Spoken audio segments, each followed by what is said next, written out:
shouldn't you be getting some rest soon?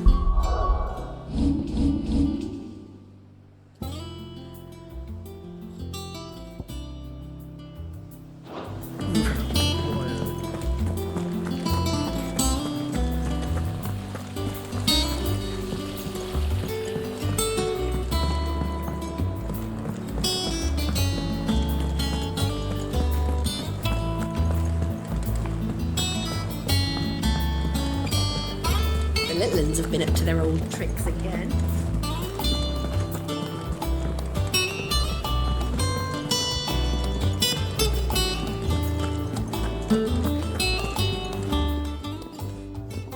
Was wondering where you'd got to. Mid's back from Canva. Have you seen her? Just now. She's planning to set up a workshop in the stores and ask me to buy her some materials. Here's the list.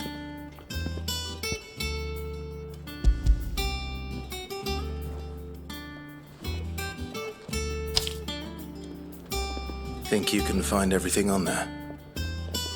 This lot. Wouldn't be much of a trader if I couldn't. Excellent. As for payment, It's paid 100 times over by what that girl's done for us. If it weren't for her filters, we'd have naught to drink but blight water, and that would have drained the life out of us long ago. indeed it would. I'll send the stuff on to Mid when he comes in. Thank you, Karen.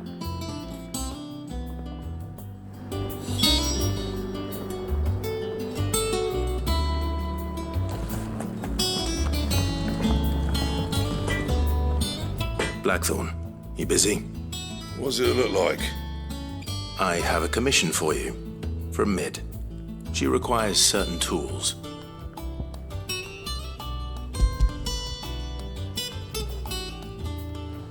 Do you think you can make them? Bloody hell. What's she planning to build with this stuff? An airship? No. I'll see what I can do. Tell her I'll bring them over when I'm done. My thanks. And Mid's, no doubt. That just leaves the carpenter. Let's see if Bardolph's available.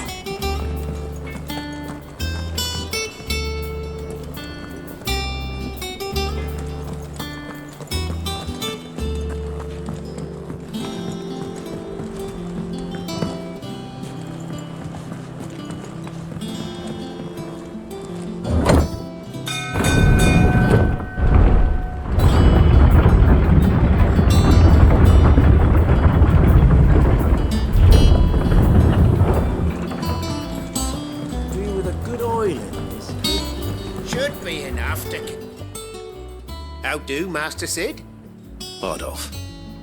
Mid's looking to build a workshop in the storeroom, and she needs the aid of a skilled carpenter. So naturally I thought of you. Well, I'd love to help the young miss however I can. But I'm afraid I got my hands full just keeping this place afloat. There's holes need patching, and if I don't patch 'em, we'll all of us sink into the mere. I'd gladly spare Mid all the time I have, but the sad truth is, I ain't got none. I see. It don't have to be me, though, does it? What about that other fella? You know, the one over at Martha's Rest. Bernard, was it? That's right. And he is a friend of the cause. I'll ask Martha if she can spare him. Thank you, Bardolph. Least I could do.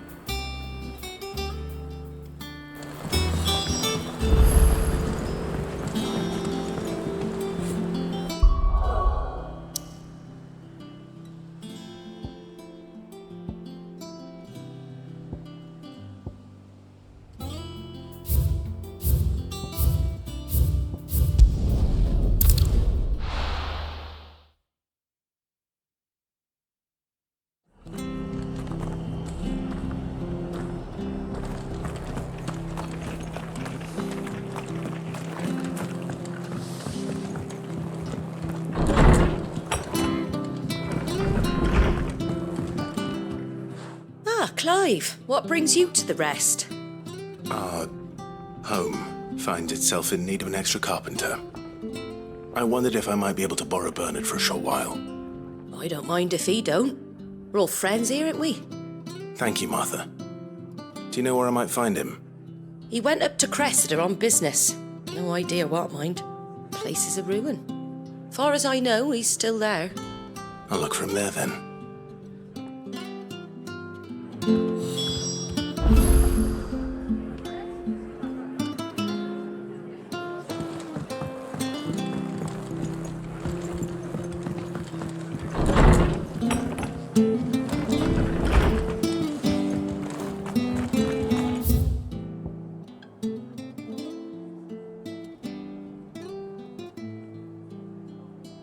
Be sharp. We don't know when those bastards will be back.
If it ain't the lad who saved my life. What brings you to a place like this? You do, Bernard. Martha said I might find you here. I have a proposition for you. Oh, do you now?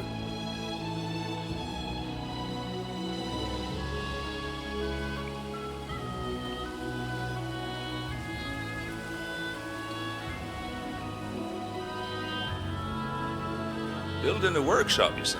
Well, that beats tacking boards to bridges, sure enough.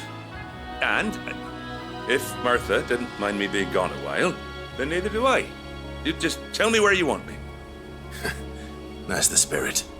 I couldn't ask a favor, though, could I? Before we go? Of course.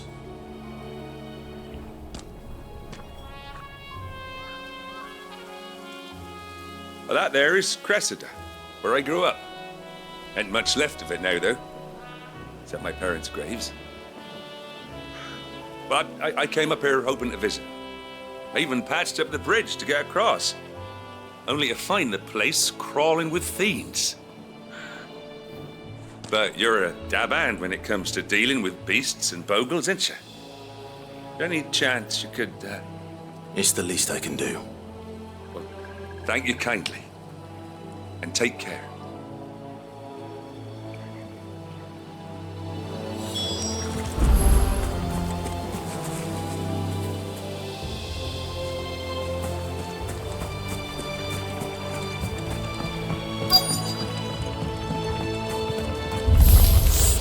This shouldn't take long.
That should do it.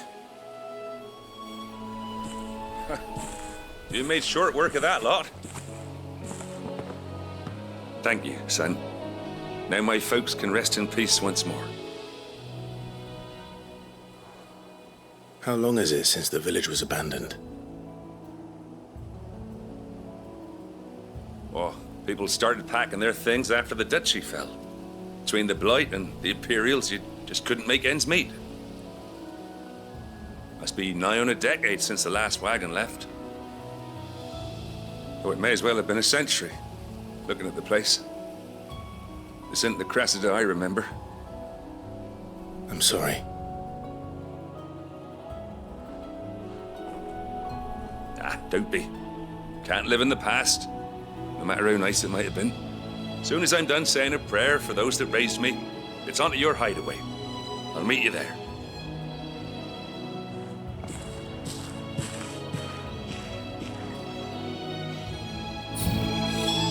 That should take care of Mid's little list. Better head back before she thinks of anything else.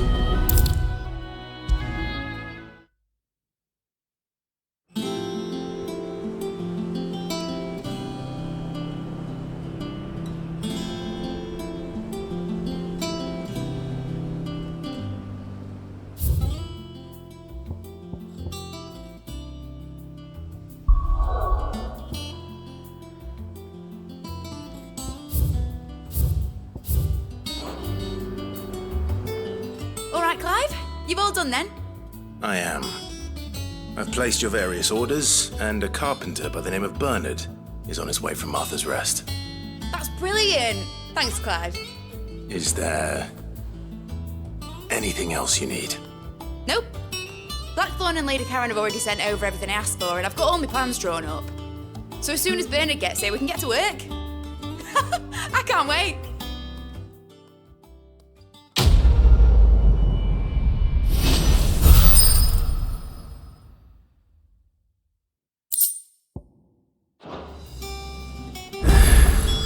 That's my good deed for the day done. Let's see how Jill's faring.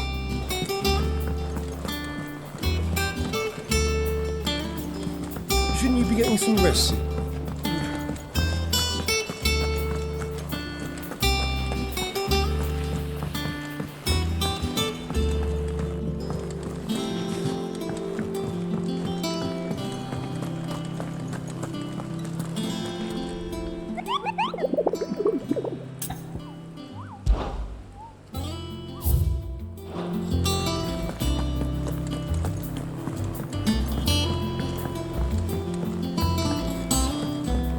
The little uns have been up to their old tricks again. Do you have a moment, Sid? A team of curse breakers has gone missing near Northreach. Which team? Coles. They were sent to liberate a carriage of bearers before they could be smuggled to market. They were moving in for their assault when the carriage was attacked by goblins. A curse breaker managed to release a Stolas amid the confusion, but this was days ago. They should be back by now, but I've heard nothing from any of them. I can't help but worry that...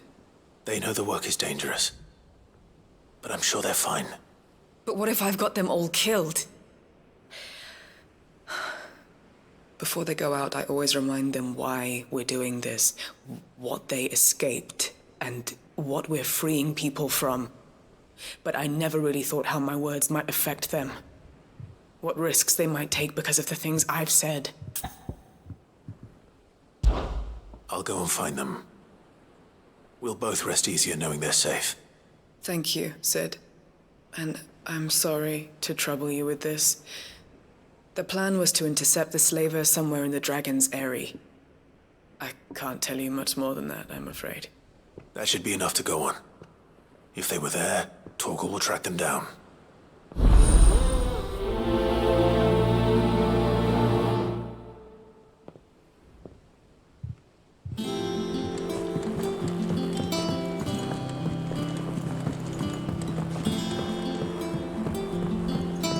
Yeah. What's everyone whispering about? Haven't you heard? Mid's about.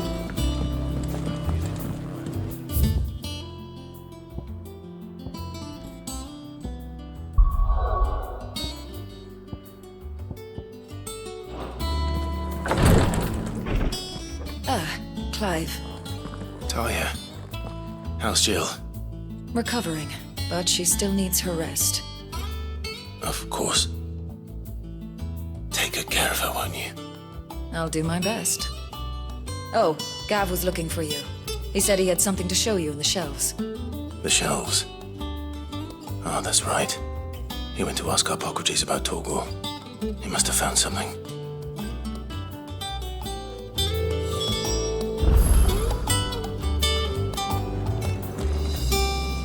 You have the look of a man with the twins upon his shoulders, Rodrigue.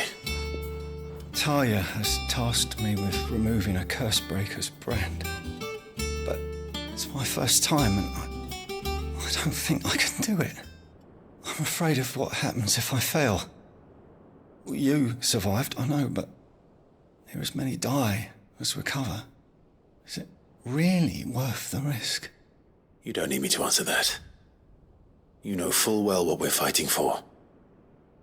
I hope as much as you that one day bearers can walk among others as equals. But until that day, a brand is a burden, and we must lift that burden in order to go undetected. The operation may be dangerous, but it's also essential, and we undergo it willingly. I know. I still wish there was some other way, but griping about my lot helps no one, I suppose. Don't worry. I'll do what must be done. I know you will. Unfortunately, the first thing that needs doing is the preparation of a draft to dull the pain. Something I can't do with the infirmary's ammonia supply so low. What few leaves we have would barely be enough for removing a splinter, let alone a brand. Just tell me what you need. You'll go? Oh, thank you. No one knows Herblord like Talia, and she swears by ammonia for easing pain. It's simple enough to find, if you know where to look. And fortunately for you, I do. Along the river near the village of Amber over in Rosaria. Just search for the bright blue blossoms.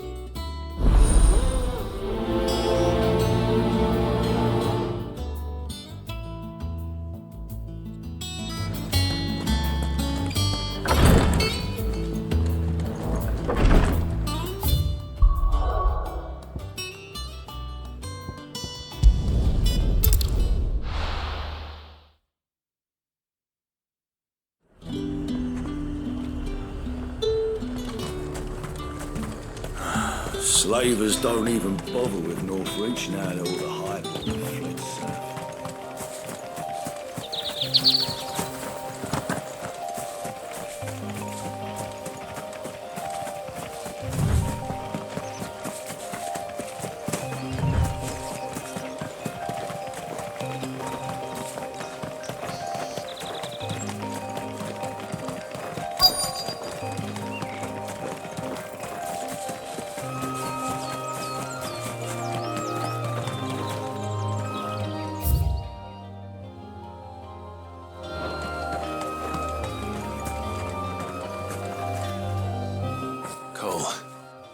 Glad you're in one piece.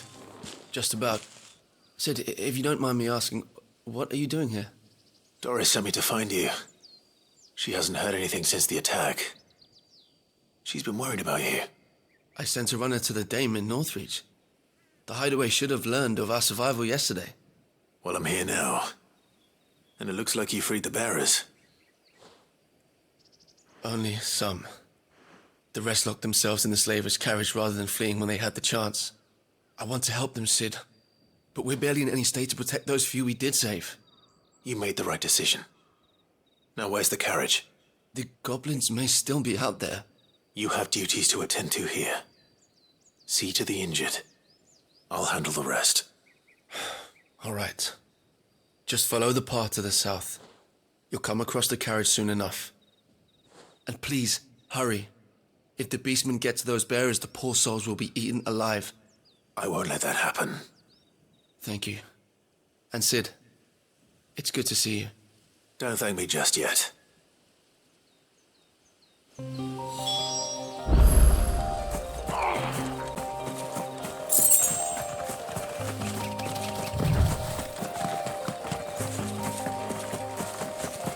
to get into the carriage.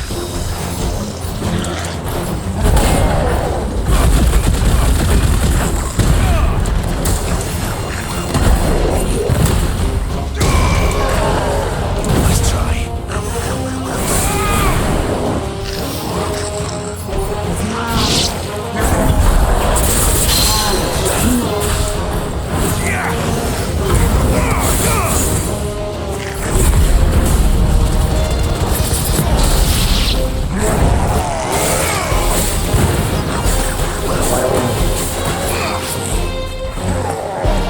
Nice try.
Who are you?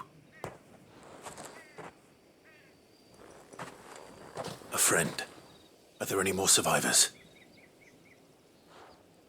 Why didn't you flee with the others? If the goblins had made it through that door, you wouldn't have stood a chance. Why should we run? One miserable death's no worse than another. Perhaps. But we're here to give you another choice. Freedom, safety, the life you've been denied. Come with us. Let us protect you. Sid, I couldn't just let you... You weren't too late then. Thank the gods. This man risked his life to save yours. To give you a second chance. Fine. Do with us what you will. What we'll do with you is take you to safety. After that, it's up to you. Your lives are your own now. You can leave the rest to us, Sid. We'll get everyone back to the hideaway. Thank you. I'll let Doris know we're expecting new arrivals.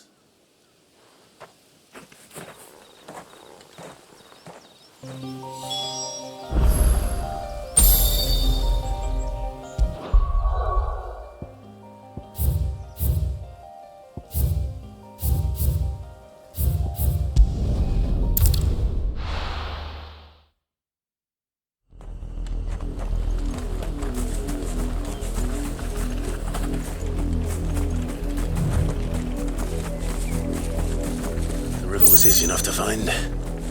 Now for those herbs.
This is the only plant around here with blue flowers.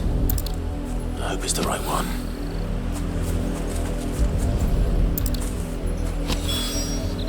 Should be enough to keep the infirmary stocked for a while. Hopefully this'll put Rodriguez.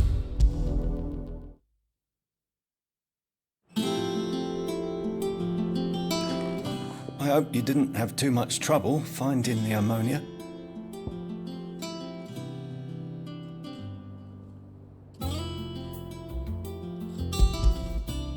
Only the usual. Oh, yes. This is it. And more than I was expecting. I dare say the patient won't feel a thing. That is, unless I... You'll do fine. Taya trusts you, which means I trust you. The hideaway would be lost without skilled physicers like yourself. Thank you for the kind words. Truly. But I'm sorry. I'm still terrified. The brand is more than just ink on flesh. It's a death sentence. Milk of the wyvern tail lurking just below the surface of the skin. One ill-conceived incision, a single slip, and the poison fouls the patient's blood. Failure means death, and even success means tremendous pain. Days of agony as the wound heals. I became a physiker to help people, not to kill them. I don't want to kill anyone. Cursebreakers lead hard lives. And the operation is only the beginning. They toil in the shadows, risking life and limb, knowing their efforts will win them neither glory nor acclaim. And yet we have no shortage of volunteers. The day I decided that I would take Sid's name was the same day Taya took my brand. I remember. It wasn't long after we came here. What little medicine Taya managed to salvage from the wreckage of the old place had been used up treating the wounded. She begged that your operation be delayed until a new supply of antalgics was found. Procedure was even more dangerous back then. Only a few souls had undertaken it. Doris, Cole, a handful of other curse breakers, and those who are no longer with us. Those who lost their lives in the process. It wasn't something to be done lightly. No. But it was something I had to do, if I was to take Sid's name. He always led from the front, and never asked anyone to take a risk for his cause that he was unwilling to take himself, even if he knew that it might cost him his life.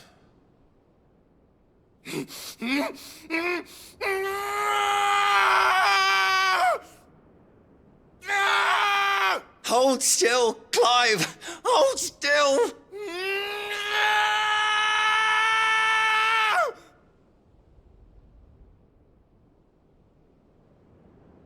I knew there'd be pain. That I might not survive. And I was afraid. But I also knew that if I didn't overcome that fear, that pain, then I would never be able to call myself Sid. I didn't know. We all want our brands removed. But it's a decision each of us must make for ourselves, on our own terms. Rodriguez, I know your work isn't easy, but neither is going under the knife. Be a shoulder for your patients to lean on. Stay strong for them. You sound like Taya. Do you know what she once told me? It's natural for a patient to feel like they're suffering in solitude. And it's a physicist's duty to see that they don't. Thank you for helping me remember that. I won't falter. Not again.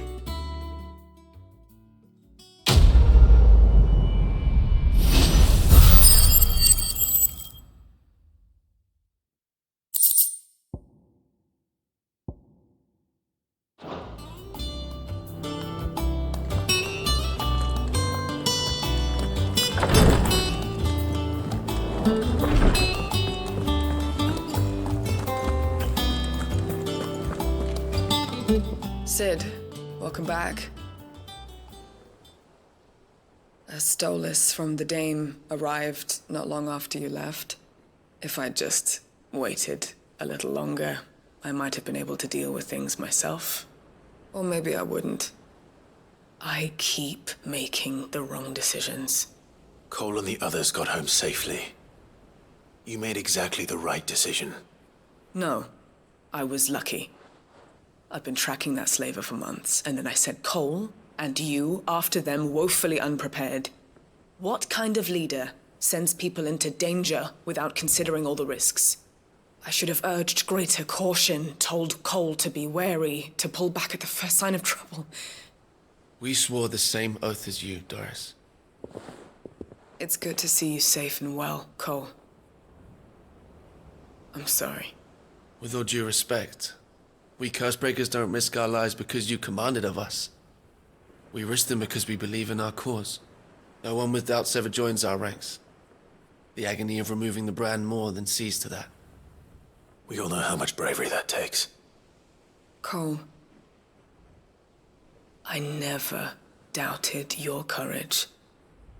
Only my ability to see it put to good use. Thank you for your faith in me.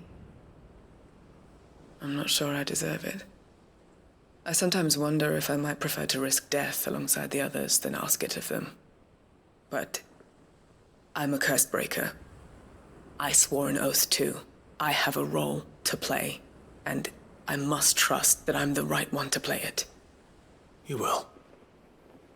In time.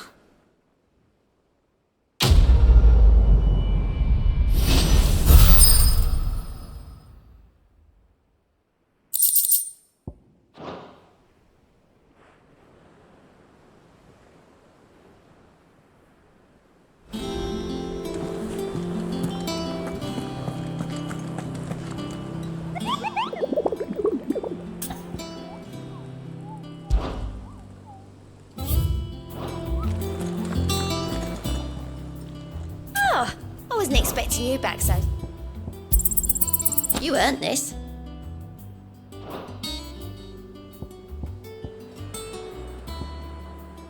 All done?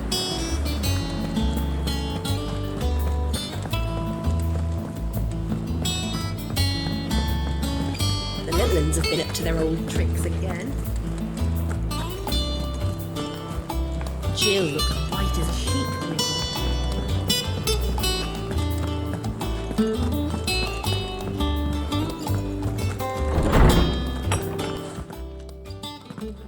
Clive, where have you been? I've been wanting to ask you something about Torgal. Where did you get him, like, in the first place? My father brought him back from one of his expeditions into the Northern Territories. They were crossing a snowfield when they heard his cries, and, seeing no sign of his pack, they took him in. What do you reckon, Tomes? It certainly adds weight to the theory. Clive, I believe that Torgal may be no mere hound, but a rare frostwolf, an animal native to the far northern reaches of Valisthea. In one of our oldest bestiaries, I found reference to a frostwolf who served as guardian to an ancient queen of the north. Such was his mastery over ether, he could cast magics on command. His name was Fenrir. Fenrir the Frostwolf. Now, the annals do not state it explicitly, but I have reason to believe this queen was a dominant of Shiva, a girl from the Northern Territories and her faithful hound. One awakens as the dominant of Shiva, and the other? You're saying that Jill granted Torgal his powers? What? Just like Fenrir. People called him my hound, but Torgal and Jill were inseparable. He grew up as a faithful companion to the dominant of Shiva, and years later, his powers awakened, just when his master needed him the most. You're right. If it weren't for Torgal blasting those bastards to Kingdom Come, Jill would have been for it. Quite. Though Torgal's power is his own, his latent birthright as a Frostwolf. It had only to be unlocked. Oh, get you, Torgal! You're an even finer hound than we thought. And regarding your original concern, you need not fear for Torgal's health. Why, the beast has the appetite of a behemoth. Just this very morn, I found him with his nose buried in my nuts. There you are! I've been looking everywhere for you. Bernard's here. I need you to introduce us so we can get to work. I shan't be a moment.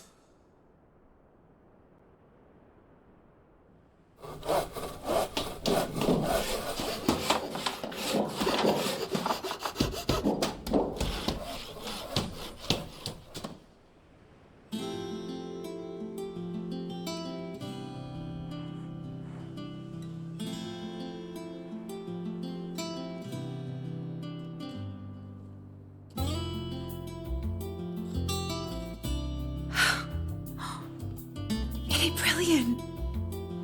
It is. Well, I couldn't have done it without you. You and everyone else. But I promise I'll pay you back. I'm gonna work my fingers to the bone for you lot, starting right now. Just you wait. I'll make wonders like this world's never seen. Then I look forward to seeing them.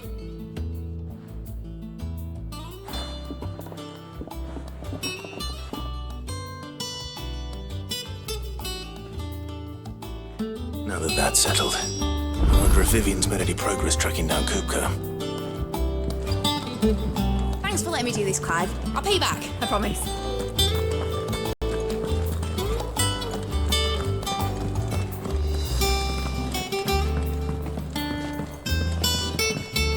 We have everything we need to begin work in earnest. Thanks for before, son. That was a good deed you did me. Only right I do you one in return.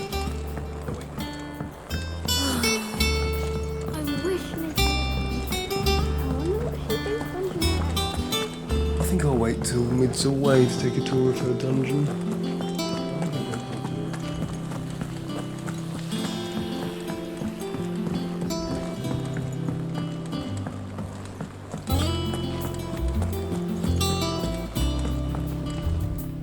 How goes the hunt for Kupka? Largely in circles. We have myriad sightings of strange soldiers in unexpected places, but nothing definitive as yet. If only we knew for certain by what route he left Rosalith. Well, keep at it. If anyone can piece this puzzle together, it's you. And I'm willing to wait as long as it takes.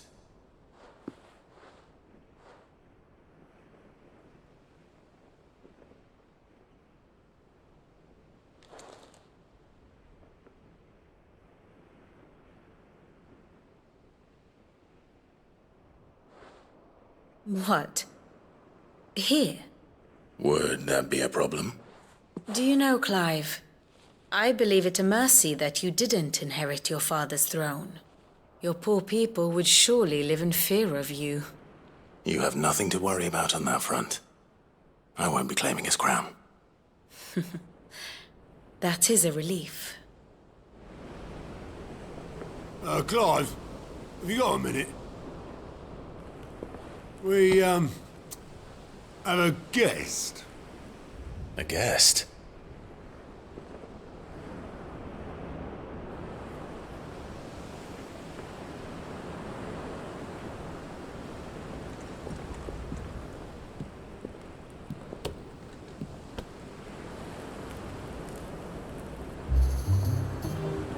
For your trouble. It was a pleasure, in hindsight. Uncle Byron? Clive, my boy! Tap a cask and stoke the ovens for your favourite uncle is here!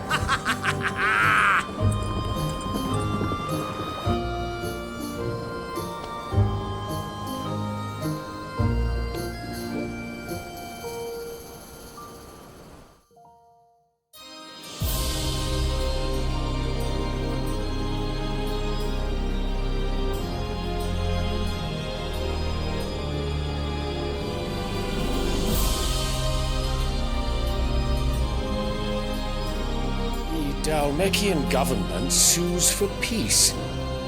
How shall we respond? If they're willing to accept their fault in the matter, I see no reason to refuse them. Still, we must insist on substantial reparations. The Twinside stores are not as bottomless as reported. Aye, and we have many more mouths to feed. We shall just have to have the Dalmecs empty their treasuries for us.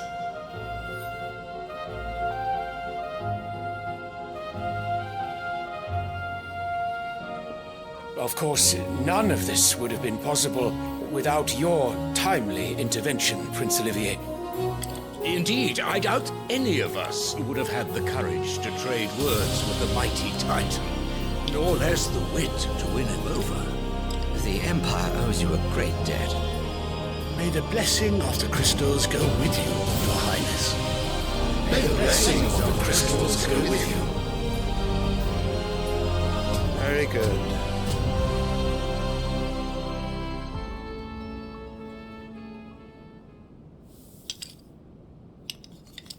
Now, let us come to the question of precisely when the Dalmecs will withdraw their troops. Dion's fire could rid us of them in mere moments. The men of the Fist will not withdraw until a peace treaty is concluded. So let us keep the negotiations open, give them time to gather what gold and trinkets they can, and once they deliver that which we demand, what worth is a piece of parchment? Your Radiance, were Prince Dion to take the field, the enemy would surely send their own dominant to meet him. And while His Highness would of course prevail, there would be heavy losses on both. You need not fear Hugo Kupka. He is engaged on the Western Front. Even were the Dalmecs to send for him, he would not arrive in time. As much as I would enjoy witnessing a clash between Bahamut and Titan, it is not to be. And what of your subjects, Your Radiance? If the fighting spread to the city proper, the people would bear the brunt of it. There will be losses, it is true. Yet for every citizen who falls, another can be bred. For every home that burns, another can be built. The Empire will live on.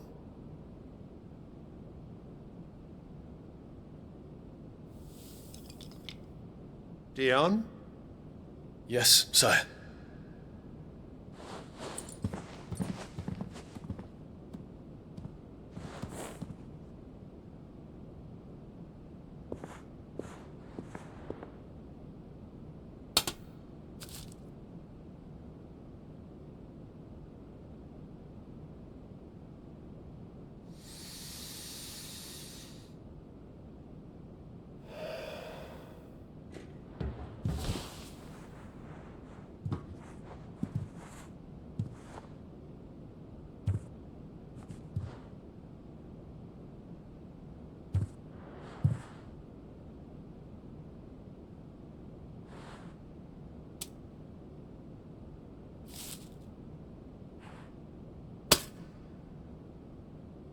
Prepare for battle.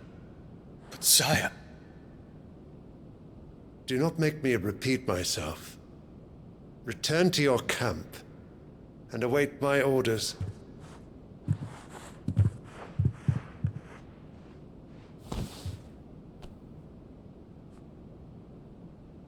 If that is your wish, Your Radiance, I shall depart at once.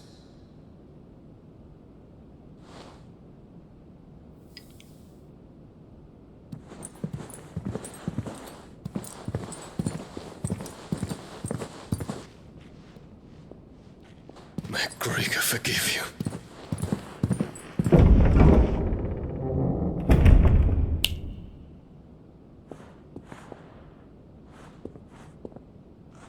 What do the astrologers augur? The stars are in agreement, Your Radiance. The shadow of treachery hangs over Prince Dion.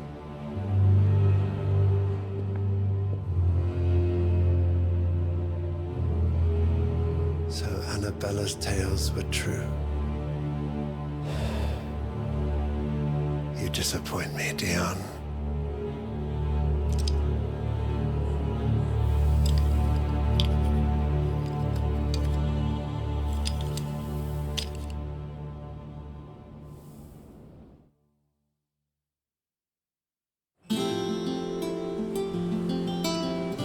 What on earth is Uncle Byron doing here?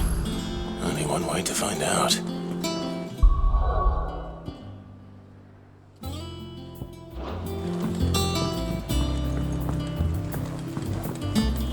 The little uns have been up to their old It's tricks just one thing again. after another around here.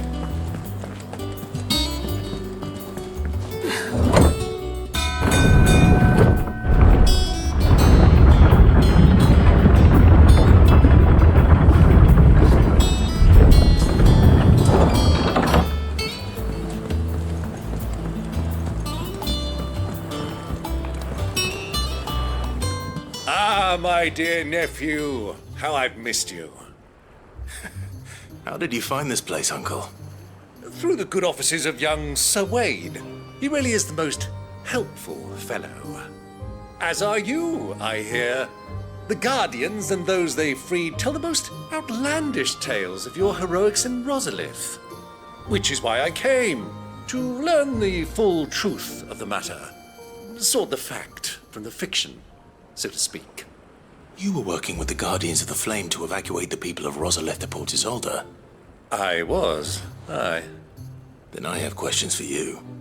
Please, come inside, Uncle. Gladly. You there? There are 2,000 gold talents in those chests. See that they're added to my nephew's coffers, would you? 2,000?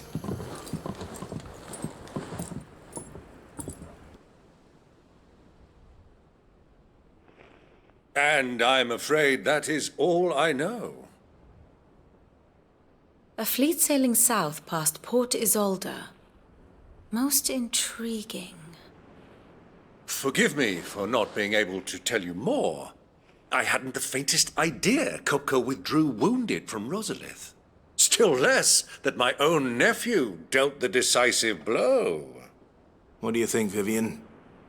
I think, with this news of the Dalmekian fleet and recent reports of the Royalists' movements, that the final piece of the puzzle has fallen into place. Come here and I'll show you.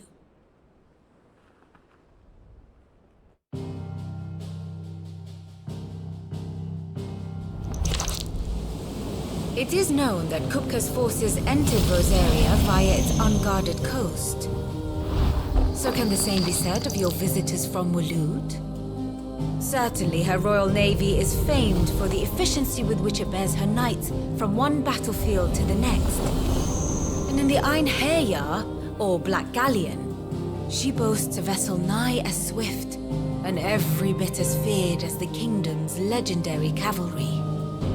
A fitting flagship for a land apart, her naval presence being crucial to her ambitions beyond Ash. Yes, it seems safe to assume that the Royalists did indeed enter Rosaria from the sea. So then, had you a vested interest in Titan's survival, whither would you take him? Why, home to Drake's Fang, a place rich enough in ether to conjure the magics needed to mend his hurts. But would that not entail an arduous voyage around the southern cape? Let us say that the Royalists did put ashore with a mind to spirit Kupka away from under your very nose. Could that truly have been their plan for him? To load him aboard one of the ships flying Republican colors sighted off the coast near Port Isolde. To spend weeks at sea, being tossed hither and yon by unforgiving waves, his life hanging in the balance. No. The journey would mean Titan's death, and Kupka's faithful creatures would not allow it. So what then was the plan of our Waluda friends? Reports suggest they made not for the coast, but for the desert. And by cutting through the Velcroy, a party traveling light would have Titan back in his bed days before a galley could lurch into port. To wit, it was the Royalists, not the Republicans, who effected Hugo Kupka's safe retreat. I would stake your life on it.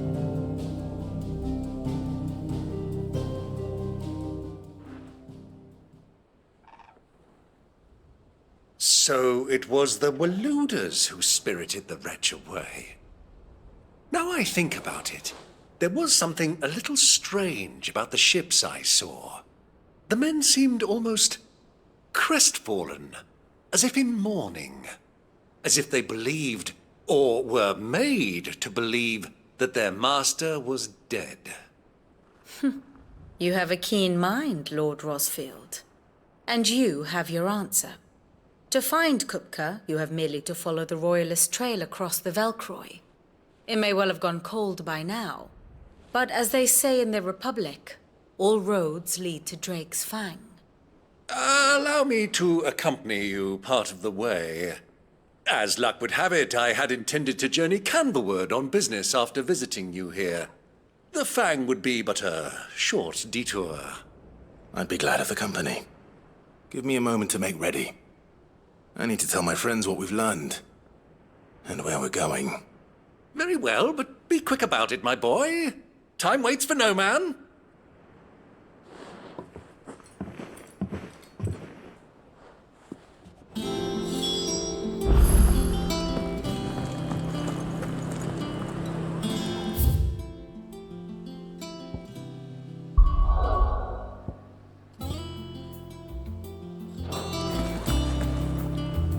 Otto, Kupka's at Drake's Fang. I'll be leaving before sunset. You're not going in there alone, are you? Don't worry. I'm not going there to destroy the Mother Crystal. All I'm after is Kupka's head. I won't risk any more than I have to. I promise. The Lanza and the Fang are all Kupka's personal fiefdom. You have any trouble on the way, you ask for Rosina Dalamil. Some call her the Desert Hare. Who is she? An old associate of Sid's, and only Sid's. All I know is the name, and that they used to meet at the Dalamil Inn. We've heard nothing from her since he died. But I'm thinking maybe the new Sid might be able to bring her back into the fold. Thanks. I'll keep that in mind. So, what about your uncle? I mean, he's welcome to stay, but... Don't look so worried. He'll be coming with me. Thank fuck for that. Gav, Otto, I'm leaving you two in charge. You can count on us.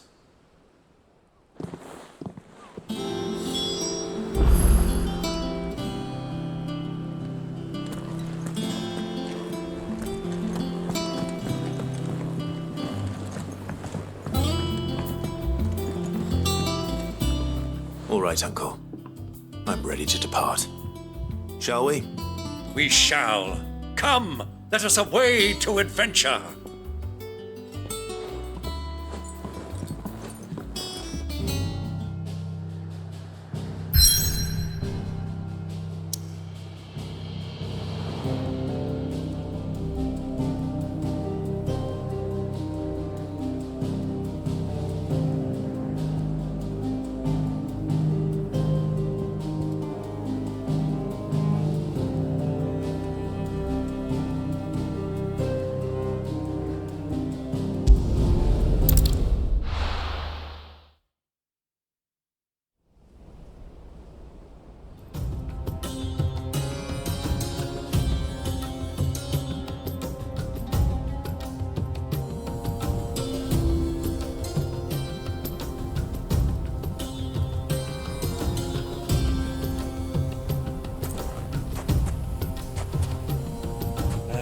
I was a young man when last I walked this path.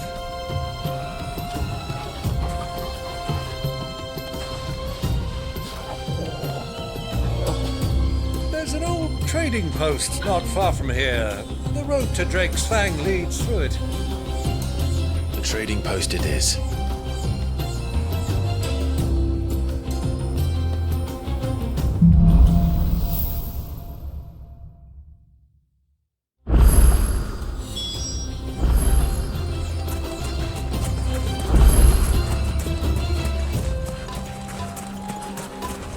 Our destination lies over that dune, beyond the ruins. Mark 'em well, Clive. All too easy to lose one's bearings in the sand.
See a thing. Come, Clive! Let us turn back before we lose our way! Time to fight.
Back to the stables, Carl.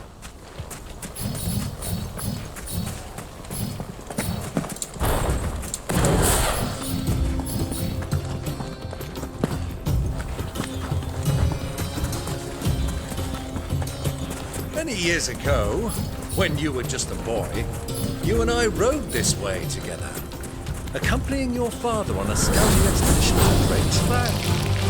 You let me come with you. I'm not surprised you don't remember. It was just before Joshua.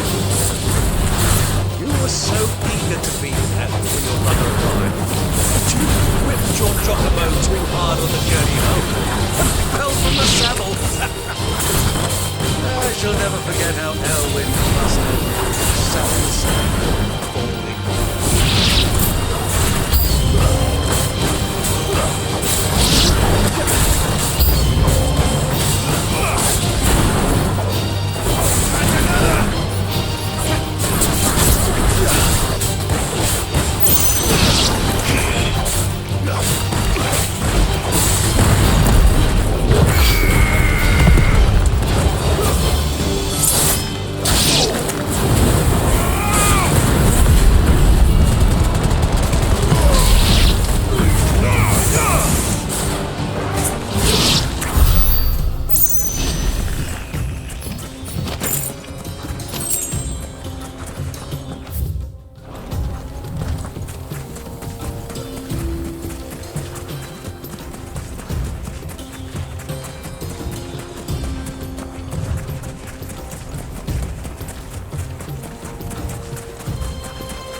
Have you lost your way already, my boy? The ruins mark the road to the inn.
should have stayed in its shell.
There she is. The good old Dalamil Inn. Do you know, this heat has given me quite a thirst. Quick drink before we press on?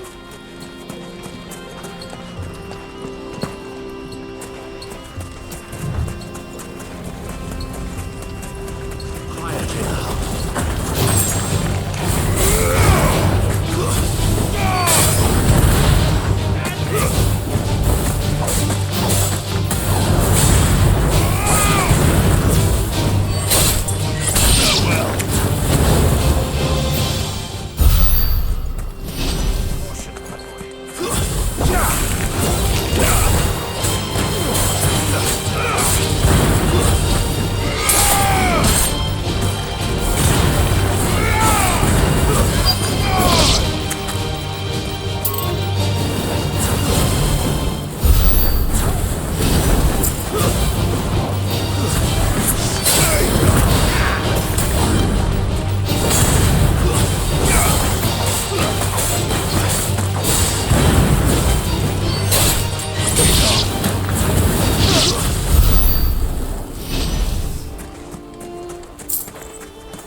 Who do you think those soldiers were in the inn?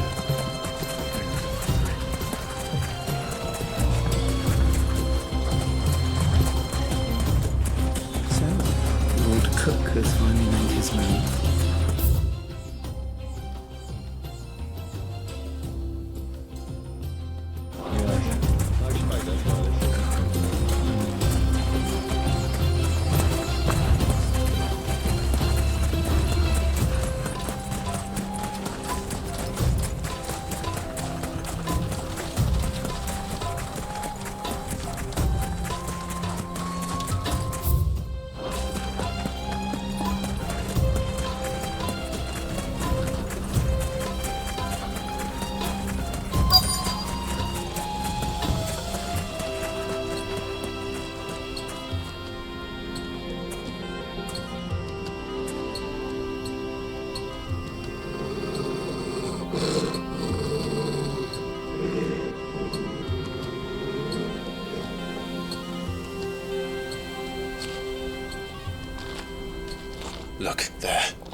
Those are ashen steeds.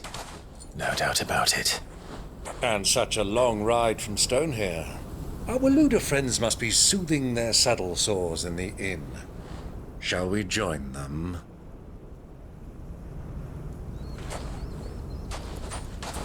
Run along and play now, Torgal. Dogs aren't allowed inside.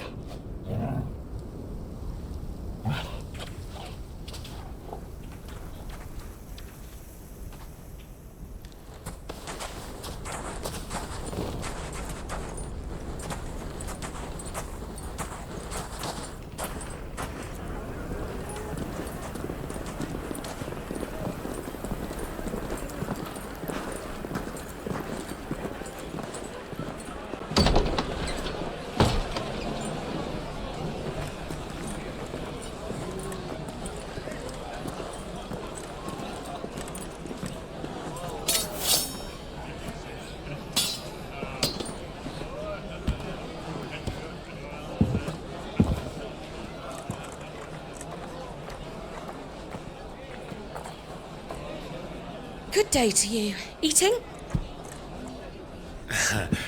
Sorry about my pal. He only talks when his mouth's full. What do you recommend? Well, if you're after something light, we do a fine chocobo soup with lentils and honey. 2 bowls of that, then. An ale. Right you are. Hey, girl! Coming! Your pal?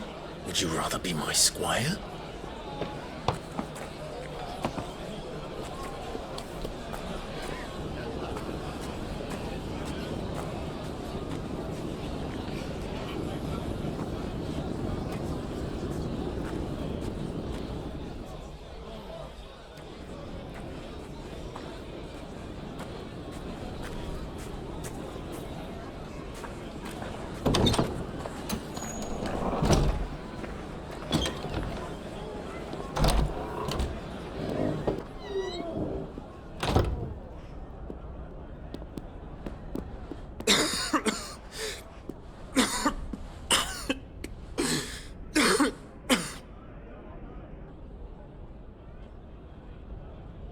Your Grace, it is plain you are not yet well enough to travel.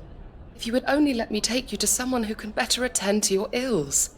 No, we must press on. Prince Dion has returned to his camp and will soon depart for the front. I must speak with him at all costs. Miss this chance and I may never get another. You do understand that? Yes, Your Grace. But you must at least agree to take your medicine. I'll fetch you some water.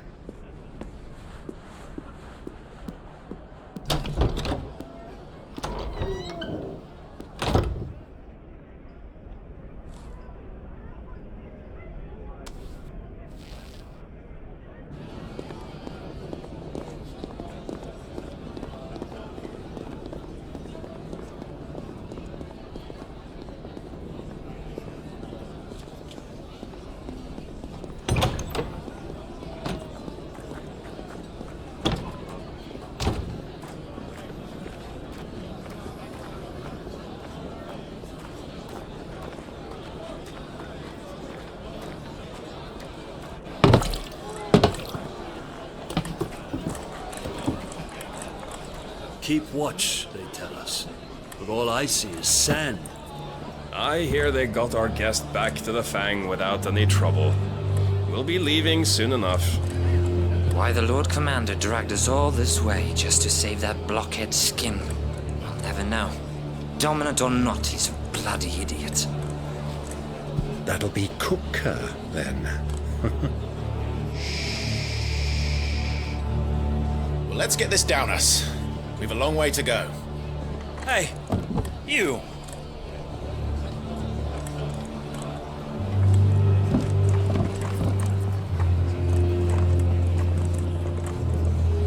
Uncle? Sorry.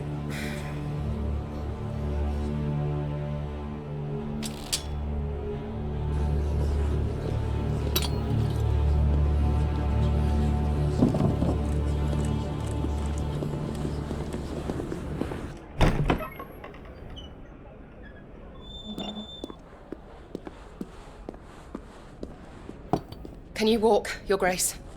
What's wrong? I fear trouble may be brewing downstairs.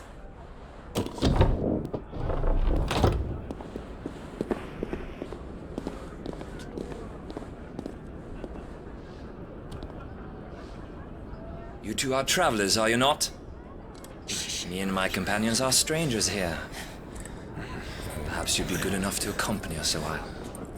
Help us find our way. Sorry, lads, but we've got business in camera that can't wait. Ah, I'm sure you could spare us an hour or two. Friend.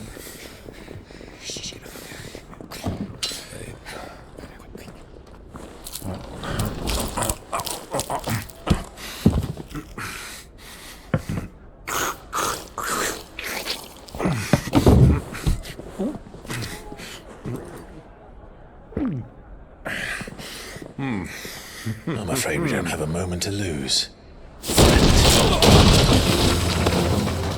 Stay back, Uncle. Gladly.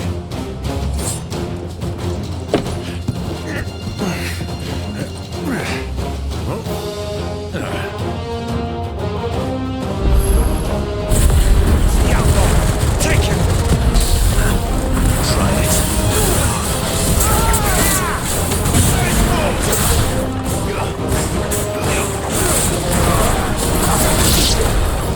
Bravo, my boy!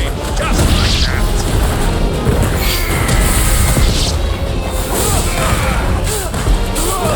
Farewell.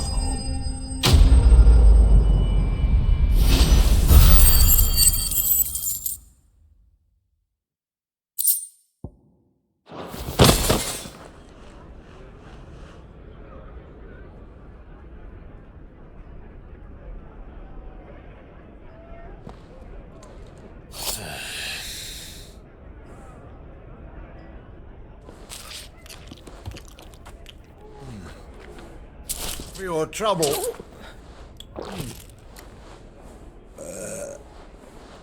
Word of advice, miss. That soup could do with a touch more salt.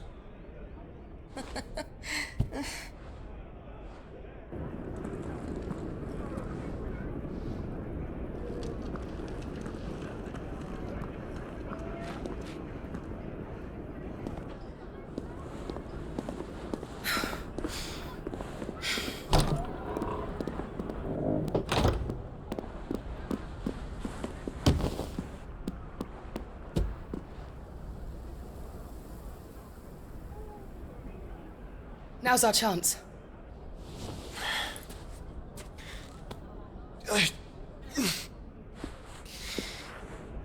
Your Grace? I'm fine.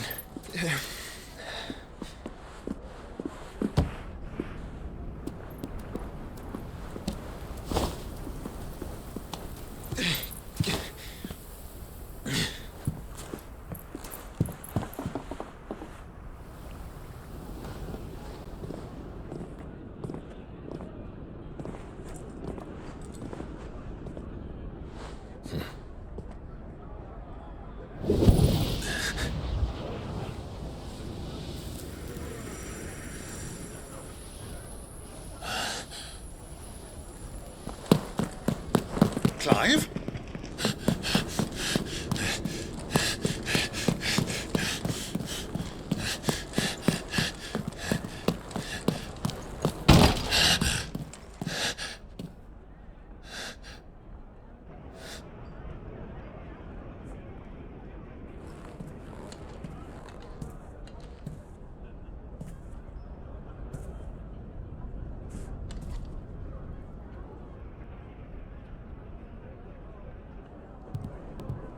What is it now?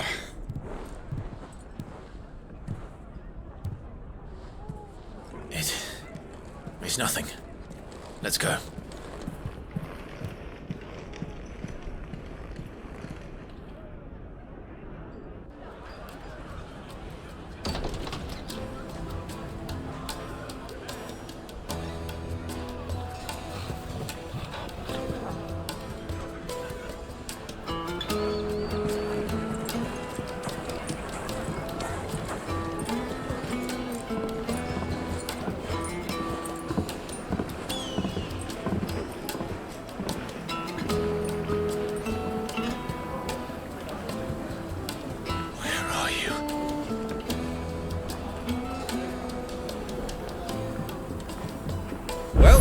didn't know where to find Kupka before, we do now.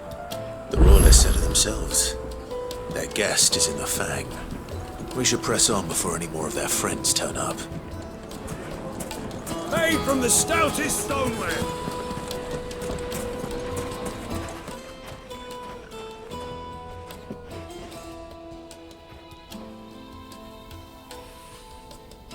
Ah, they've closed the road. And it's the only way from here to the Fang. It would seem Lord Kupka is not accepting visitors at present. We have to get through that gate. Not by force, I trust. We've attracted quite enough unwanted attention already. By guile, then. Perhaps the Desert Hare can offer us her aid. Rosina Dalamil, woman of mystery. But how will we find her? We know naught of her but her name. And that she was working with Sid. Sid's other collaborators have all been people of means, the wealthiest and most successful members of their communities. I'll wager this Rosina Dalamel is the same. That would certainly help to narrow the search. We need only inquire as to who is in charge of the town. And that's exactly what I mean to do.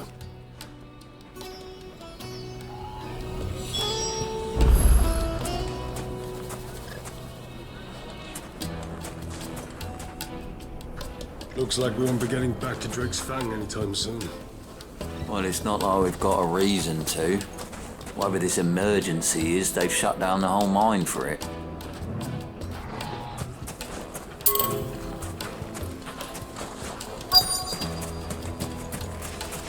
Light it, for Gilbert's sake. You're a bearer, aren't you? Anything I can help you with, travelers? Allow me.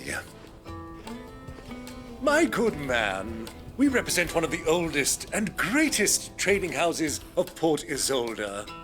We're seeking to expand our business in the region and would very much like to make the acquaintance of Dalamil's leading entrepreneurs. If only we knew where to find them. Well, we're best known for our baths, our markets, and our smithies. I suppose you could do worse than start your search at one of those. Thank you. You've been most helpful. Oh, you wouldn't happen to know a lady by the name of Rosina Dalamil, would you? No. I can't say I do. Well, thank you all the same.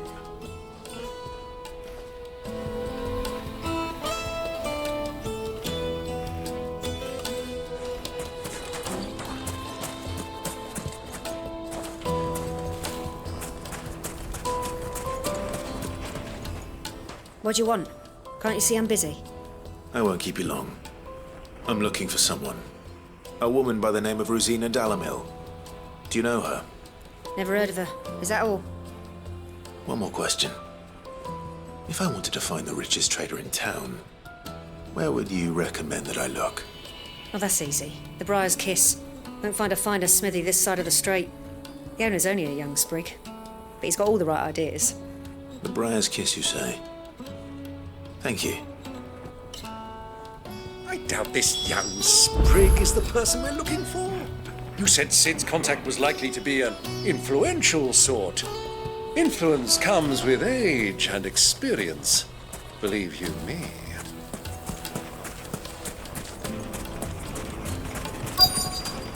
Looks like we won't be getting back to Drake's Fang. Well, it's not like we've got a reason to. Whatever this emergency is.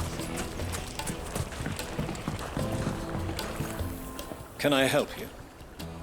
Yes, I'm looking for a woman by the name of Rosina Dalamil. A long-standing pillar of your community, I believe, from old trading stock. Then you should ask further. He's been here for years. Knows the place and its people like the back of his hand. And he's in with all the old merchant families. Try the baths. That's where you'll usually find him. Thank you kindly.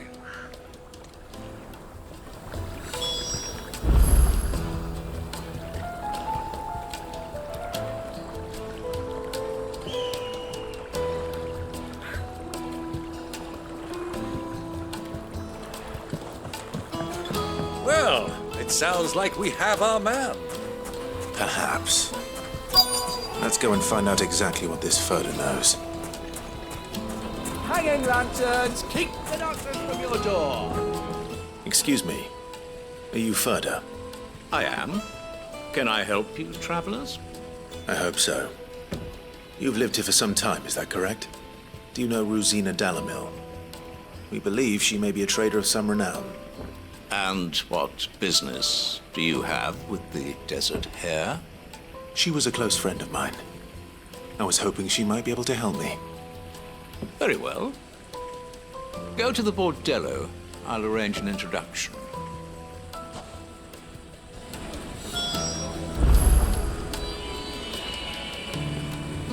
Silver platters! Just... Do you think we can trust him? Only as far as I think he trusts us.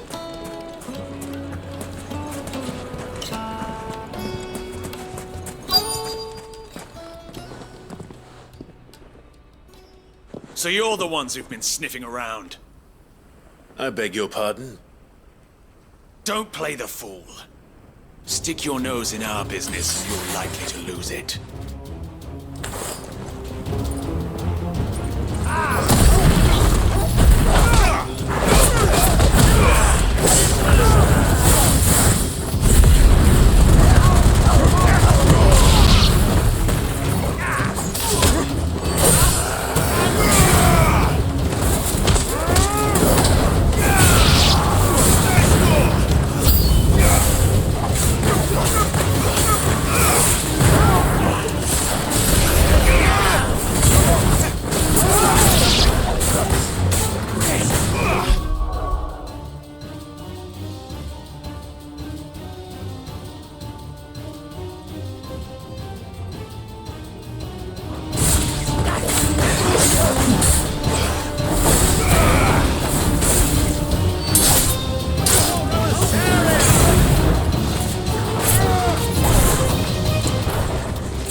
Who are you working for?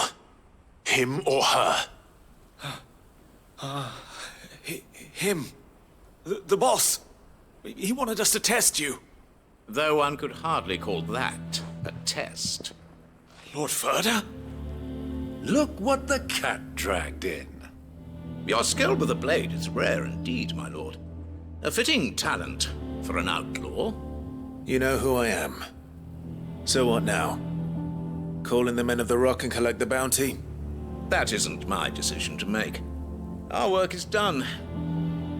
Take him to meet his precious Rosina. She will be interested to make his acquaintance. Yes, my lord. To the Lock of Leisure, then. To the Lock of Leisure.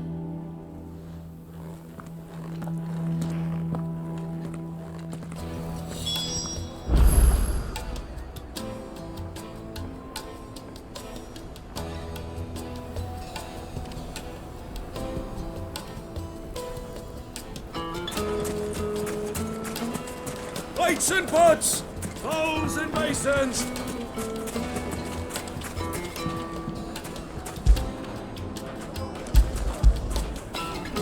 After it!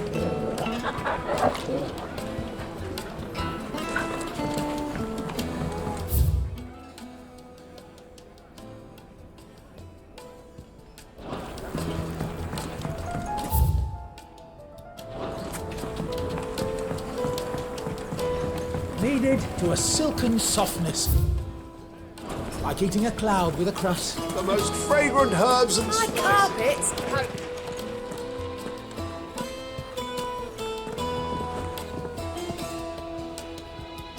Is this the place? Who was Forge? The Briar's Kiss.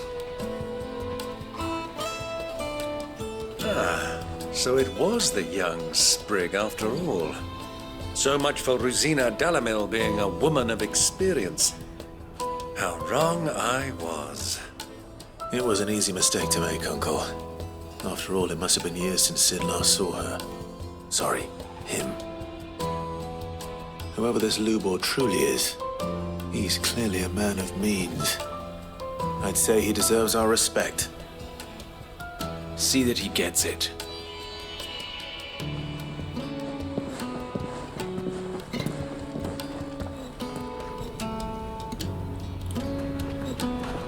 Lubor, Lord Furder told me to bring them to you.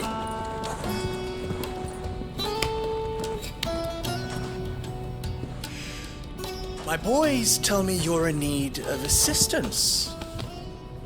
Sid the Second?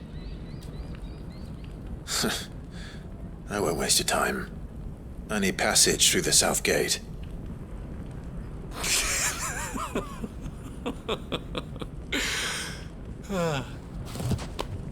Tell me, what do you think is a merchant's most important commodity? Why, trust. Everyone knows that. Without it, you have nothing. And nothing is exactly what you have. And so, for you, I too have nothing. I'm not in the business of helping every lost puppy that wanders in off the street. I'm a busy man, as you can see. Let's leave this mummer to his farce. By all means. Find someone else to help you on your way.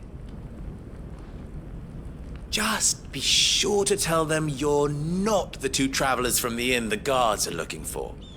Don't want them jumping to conclusions, do we? Why, you...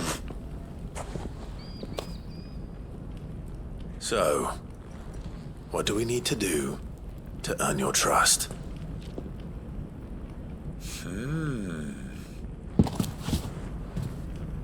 I like this one. Willing to do whatever it takes to get what he wants. Ha! Men like you have a special place in my heart. Why, you ask?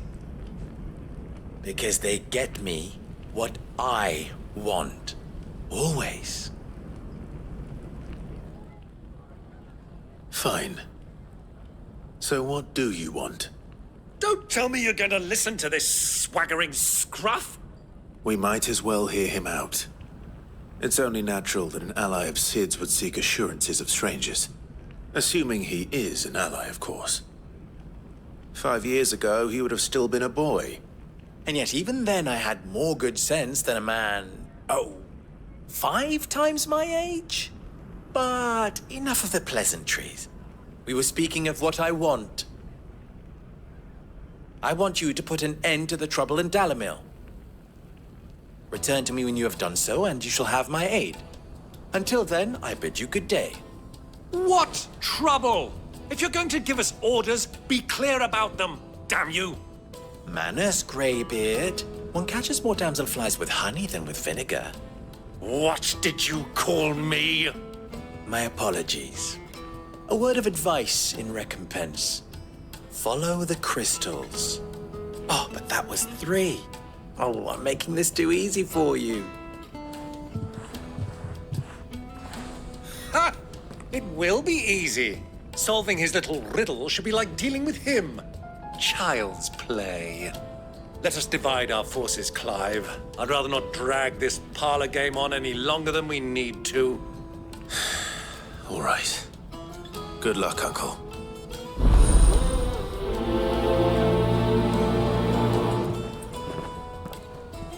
I thought we were the only ones causing trouble in Dalamil. He's not Sid. He can't be.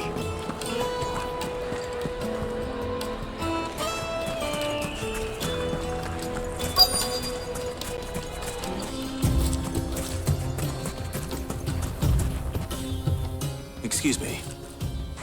Is it true there's been trouble with crystals of late? You've heard, then? I've heard rumors. Damn thieves. Pilfering the crystals that were meant to fill our cups and light our stoves. Us common folk have hardly had a shard to share between us these last few moons. And it isn't as if we can buy them on the black market either. Whoever's taking them, they aren't sharing.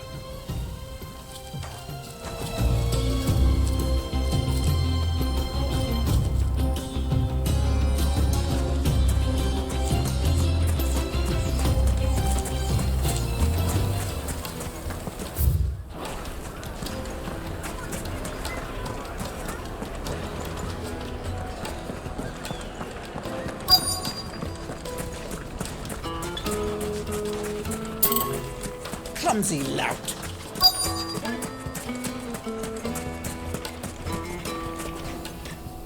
Do you have a moment? Depends what for. Just a question. Dalamil seems to be thriving compared to the other villages I came through on the way. Is there a reason for that? Well, we're a stone's throw from Drake's Fang for one. The soldiers guarding the Mother Crystal and the shipments need a place to spend their hard-earned gil. The men of the Rock throw their money about like there's no tomorrow. Is that so? Well, thank you. Don't let me keep you from your work any longer.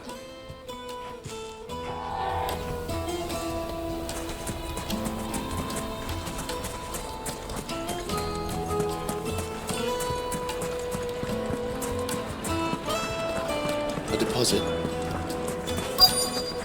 Like meat and Fresh dark. bread, warm from the oven. You wouldn't Here, believe how much have he a gave. taste.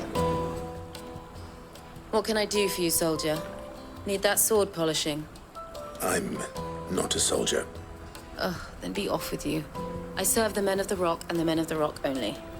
You have an agreement with them? Don't be stupid. I just know which side my bread is buttered. Don't want to be stuck under some pauper when they come knocking, with pockets deeper than Zemeckis and an urge to empty them. No, just leave, will you? Before you scare them off. I think I'm starting to get an idea of what's been going on. I wonder if Uncle Byron's learned anything of use. He'll probably be back at the inn by now.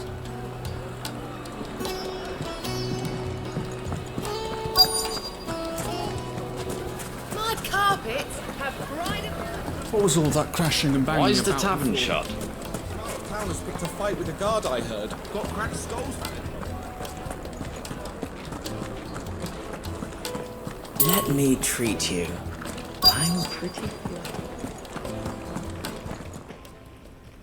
Huh.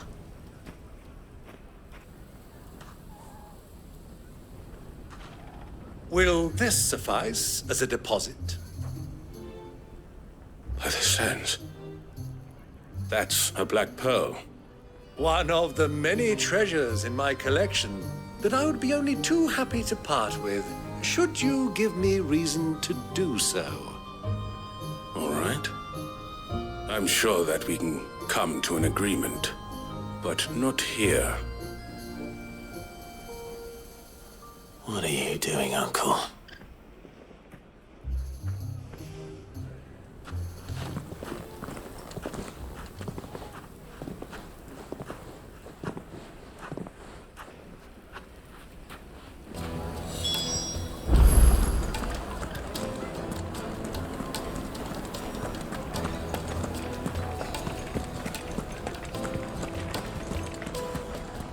Care to explain why you're giving gifts to Kupka's men? Bait, my boy. One cannot catch one's prey without it. And I do believe I've snagged us quite the quarry. I started by asking around the markets as to where I might purchase crystals. I had no luck, of course. It's forbidden to trade in such things. But my uncharacteristic indiscretion just happened to attract the attention of those uniformed ruffians.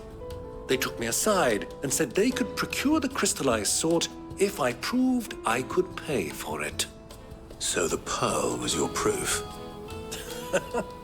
I thought they'd ask for more. A second-rate specimen like that would only fetch 500,000 or so. A small price to pay for admittance to the underworld. But enough about my little act of subterfuge. What did you discover? That the supply of crystals has dried up of late. And some people seem to think they're being stolen. Meanwhile, members of Kupka's private guard have been spending money all over town. I'll wager those soldiers you've been talking to have been siphoning off crystals meant for elsewhere and pocketing the profits. I'll wager you're right. We'll meet with them then, just as you arranged, and put an end to the trouble Lubor spoke of. Ha! That preening popinjay thought this would be difficult. It just goes to show one should never underestimate a Rosfield. We'll soon wipe that smirk off his face. I arranged to meet with the soldiers in a secluded corner of the Velcroy, far from prying eyes. The perfect place for a spot of double dealing. I trust I can count on your support if things turn sour. Of course. Let me treat you. I need a drink.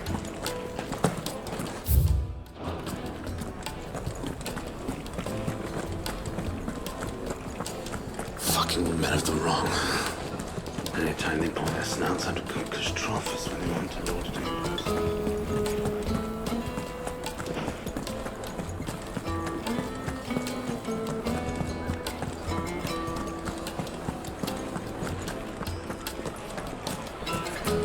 The inn's a mess of blood-soaked splinters, thanks to you. The least you can do is let us clean up in peace.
I'll take it from here.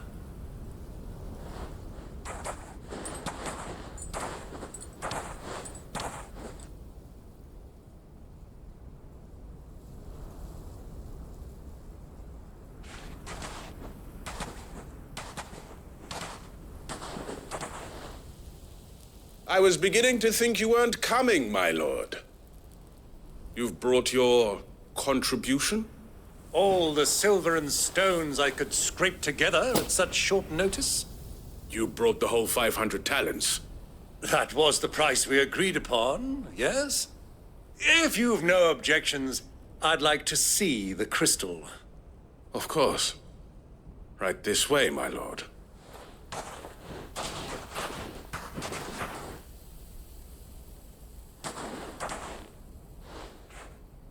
Not bad at all. You weren't lying about the clarity. But what of security? If I were to be stopped on the road, what guarantee have I that it wouldn't be seized as property of the Republic? Because these crystals are no longer the property of the Republic. You're not buying from us. You're buying from them. And we have no more jurisdiction here than you, my lord. But we have ships, and will gladly deliver to a port of your choosing, now that our price has been met. Royalists, eh? What brings you here? Why, to collect their share of Drake's Fang's blessing, of course. Our nations are allies, and so they are entitled to a portion of the Mother Crystal's bounty. And being such good friends, we elected to increase that portion and share the benefits. And now that these crystals are officially property of the Kingdom of Waloed, we are duty-bound not to interfere. no matter where they might happen to end up next. Did you get all that? They're in cahoots! So it would seem. My lord, what is the meaning of this? Double-crossing dogs. They're not here to do business. Kill them. Kill them both!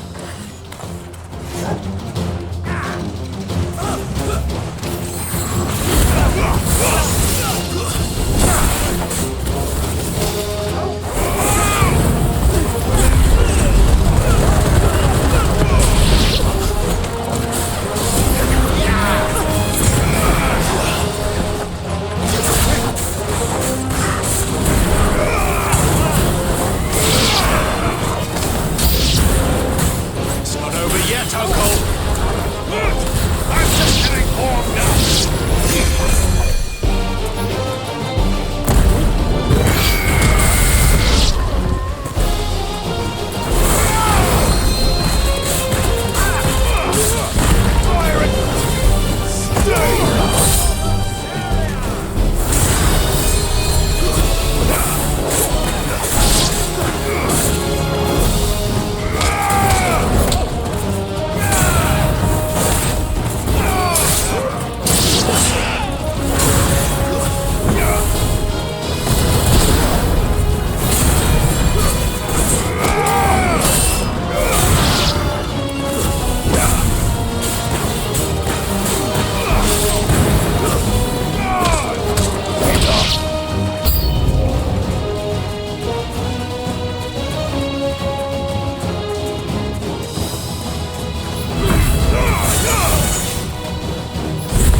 Well, that wasn't too bad.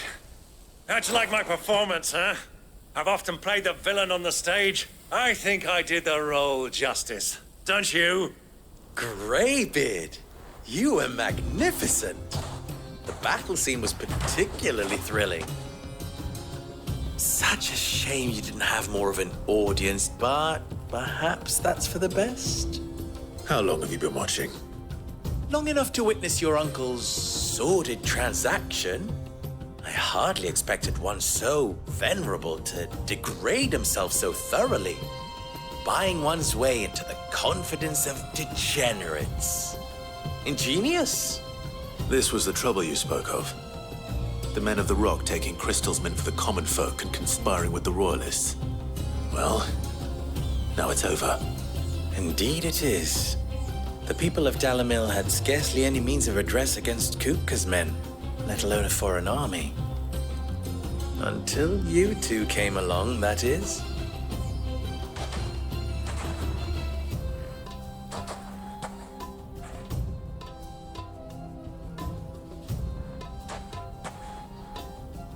Well, we'd better get these crystals back to town. You won't mind waiting with them while I fetch a wagon.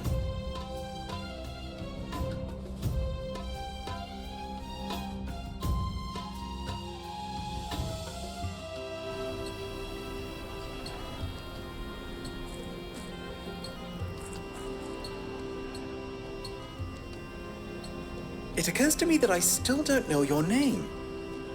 Clive. So, Sid the Second is a Clive. I suppose it could have been worse. Well, Clive, you held up your end of the bargain, so I must do the same. Passage through the South Gate, was it not? To tell the truth, you've helped a little there too. Many of the guards have already been redeployed to deal with the issue of their missing comrades. And those left behind have been encouraged to look the other way should you attempt to pass through. Thank you. And please allow me to cover your costs. You still have the purse I gave to the soldiers, I trust? I saw you pluck it from one of the bodies. Oh, dear. Was I really so obvious? And my name is not Greybeard. It is Lord Byron Rosfield, thank you very much. No, thank you very much, Greybeard. Double the... Ugh! Here, wear this.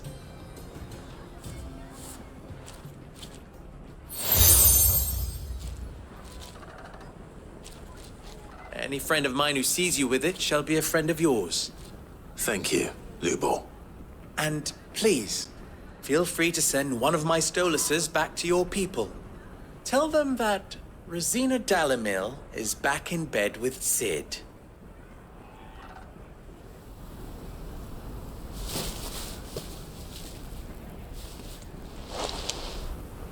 Omia Lostelan. Tu Isakelis.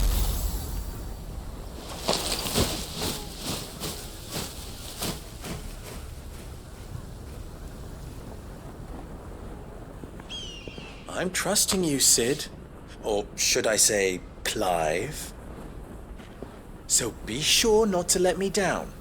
I have a reputation to uphold.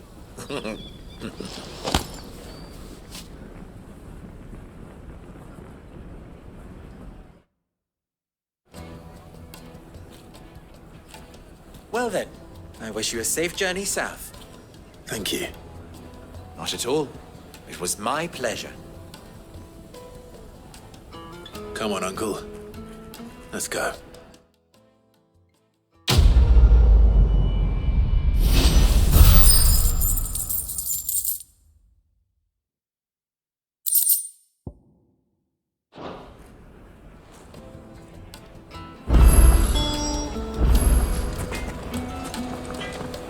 I've never even forged a button. Perhaps Forge Master Luber's having fun at my expense. I wouldn't put it past him. Neither would I. Oh, wait. Are you Clive? Sorry, my mind was elsewhere.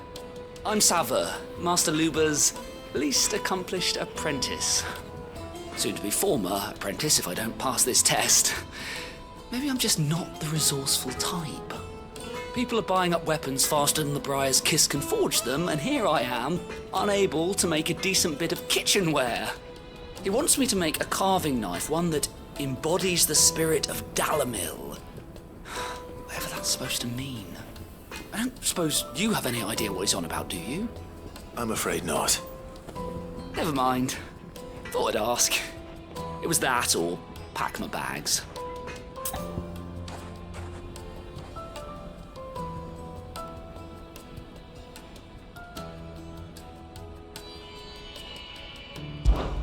I could give you a hand if you like. I know how busy the Briar's Kiss has been, and that Lubor needs all the capable hands he can find. I'd be a fool to refuse. So, where do we start? Good question. If I'm honest, I've never made any kind of knife before.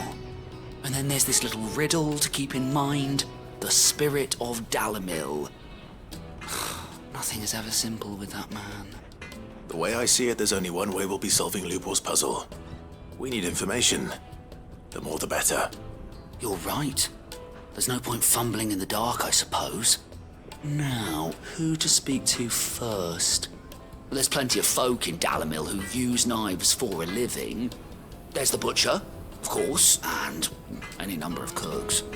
They're bound to have an opinion or two about the tools of their trade. All right. I think we have a plan. Let's get to it, shall we? I'll talk to every cook I can find.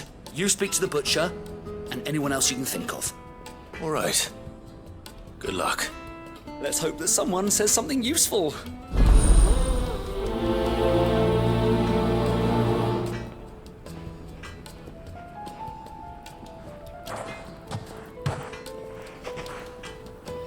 Trust Lubor to take a simple test and turn it into a riddle. I better get to it. Is it true what I'm hearing? Yes, Take a sniff, sir. Don't be transported me. Welcome, sir. What can I do you for? A question, if you don't mind. I need to know what makes a good carving knife. You a blacksmith or something? Something, I suppose. Fair enough. Knives, is it?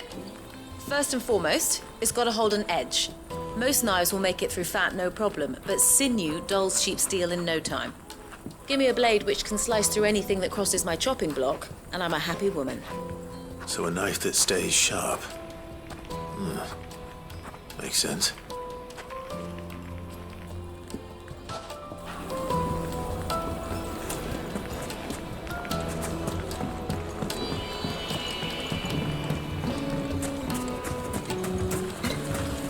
Everything I've worked for, all those years of toil, every coin I've ever earned is tied up in this place. Are you all right? The baths are closed. Leave me be. On second thought, perhaps you are just what I need. Might your services be for hire? That depends on the job. I'd have you save my business, the baths. The water's turned scalding hot and all the crystals in Dalimil wouldn't be enough to cool it. I've no doubt that my woes stem from the water's source. But I can't go and investigate for fear of my customers thinking I've abandoned the place. I'm bound to these baths in more ways than one. I beg of you. Go to Dusnoff Terraces. Tell me what you find there. All right. I'll go and take a look. Wonderful. It's not far. Leave the market by the south gate. The smell of sulphur will guide you the rest of the way. These baths are all that keep me from an ignoble end in a debtor's prison. My livelihood, my very life, is at stake.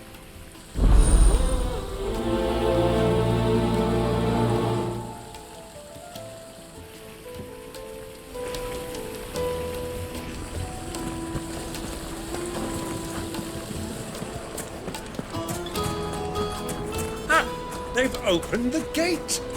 Lubor was true to his word. Loose. Yeah, but what would be the point?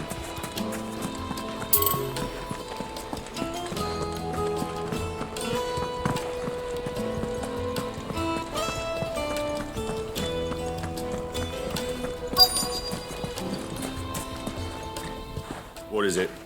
I'm in no mood for chatter. Sorry. Do you mind if I ask your trade? Hunter, why? I have a question. Can you tell me what makes a good carving knife? I assume you use one out in the field. Has to be able to put up with some punishment. Can't be dealing with a brittle blade, not while I'm on the hunt. If your knife snaps every time you use it, you'll be spending coin as fast as you make it. Times are hard enough as it is. Thank you. I won't keep you any longer. All business, eh? Man after my own heart. So, a carving knife should be hard-wearing and hold an edge. Hardly a revelation. Let's hope Sava had better luck than I did.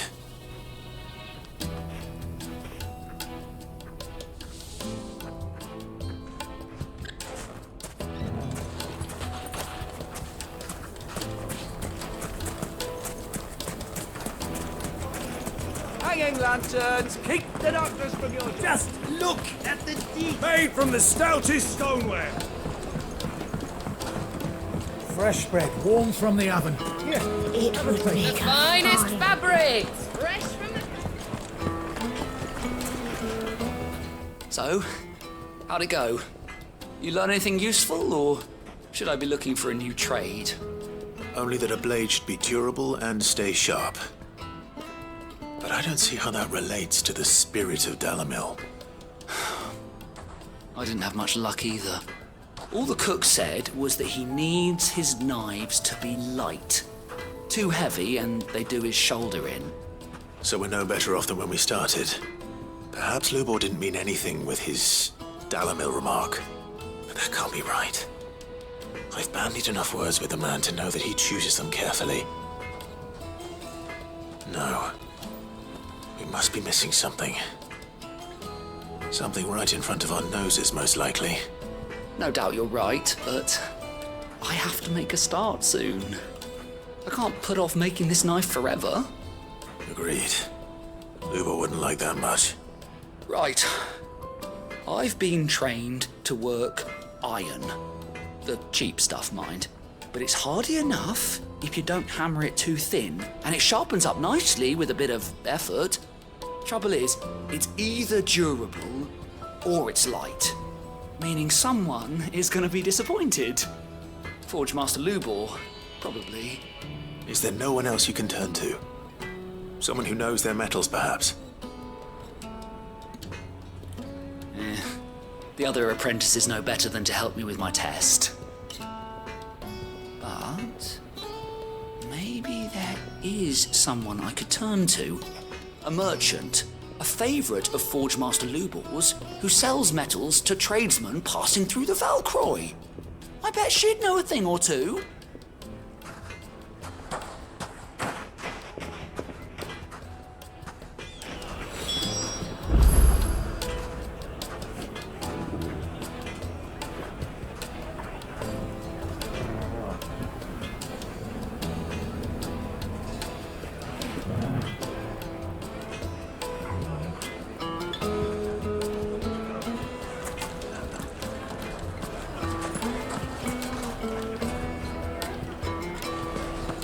Is it true what I'm hearing?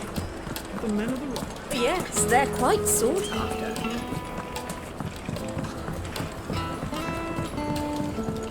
Lights and pots!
Who do you think those soldiers were in the inn?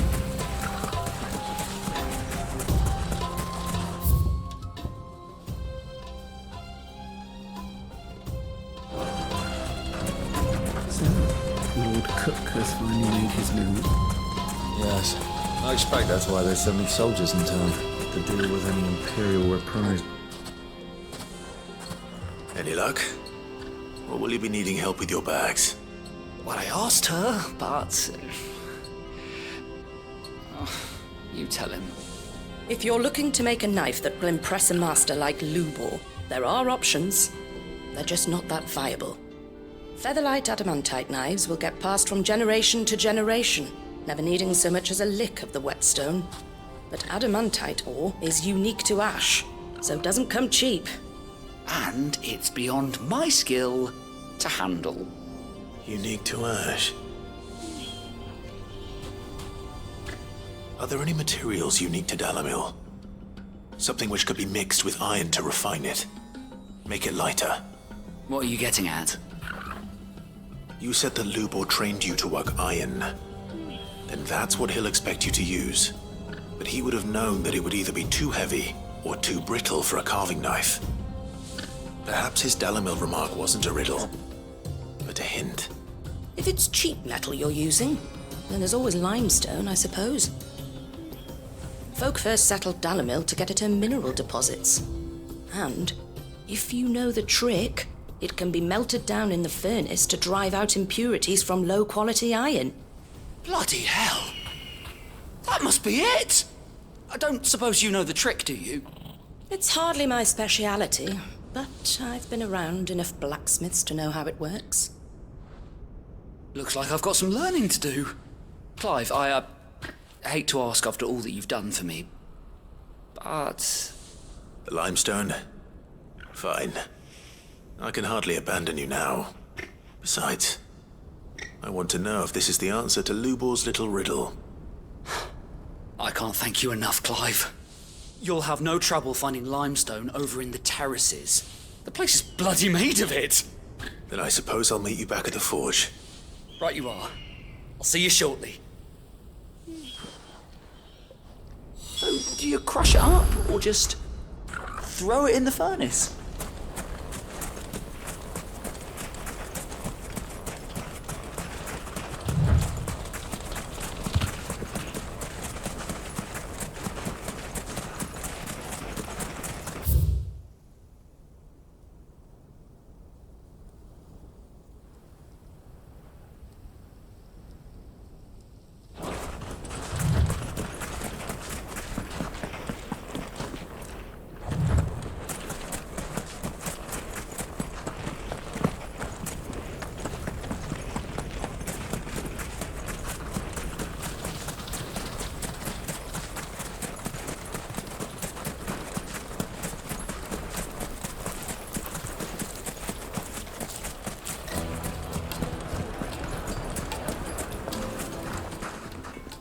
Clive.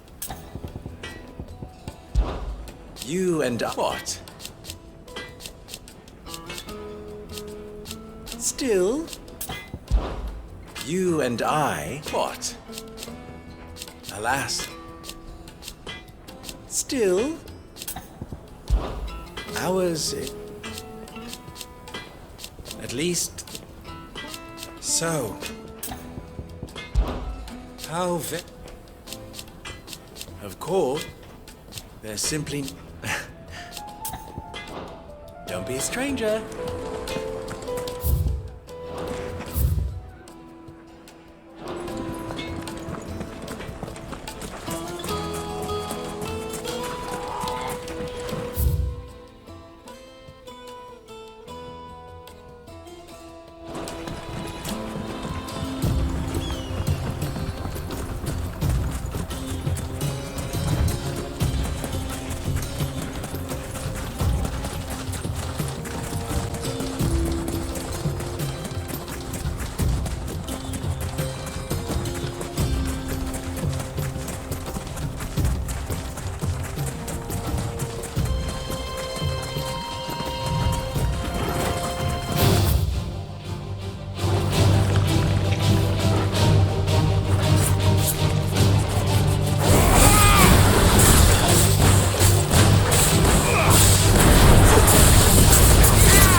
Turn around, friend. There's nothing back there but a pack of bloodthirsty beasts.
pits have bridal The most places. fragrant herbs and Kneaded to a silken softness, like eating a cloud with a crust. Lights and pots! Sweet incense! Whack whack candle! Well, we can make our way back to the Fang now, at least. Good day, my lord.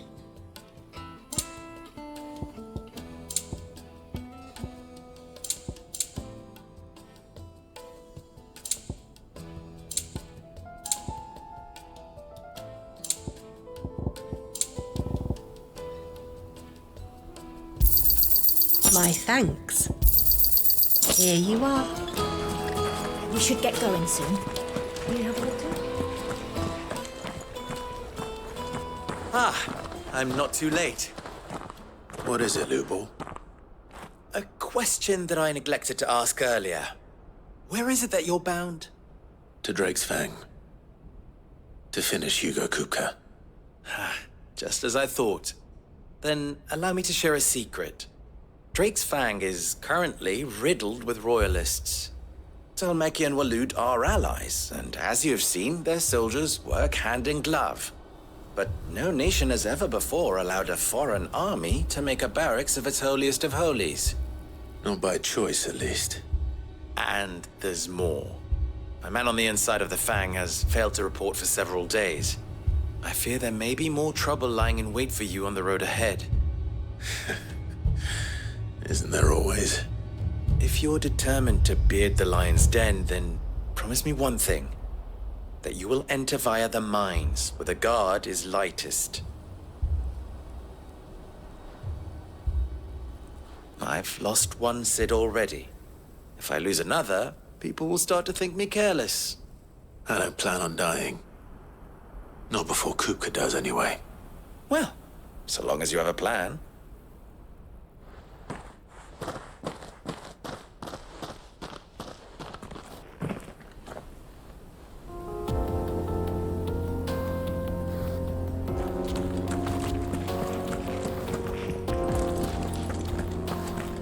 Drake's Fang should be just beyond these springs.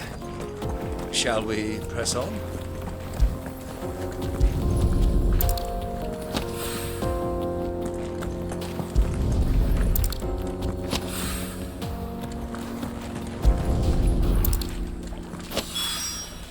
One rock looks a lot like another.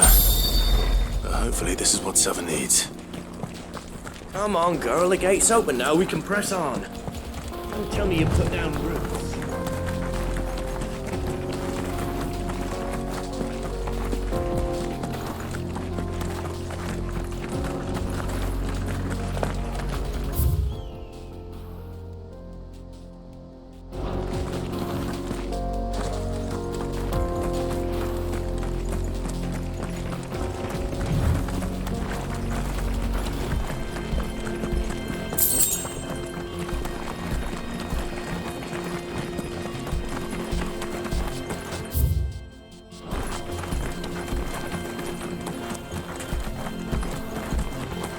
Get that damned wagon fixed! Unless you'd rather our men in Dalamil starved. The axle's gone, Captain. There's nothing I can do.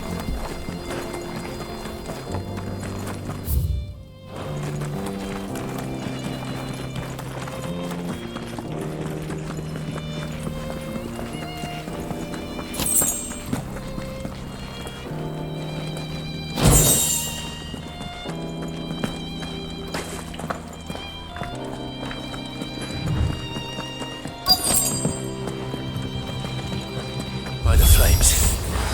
That explains the heat.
baths from boiling.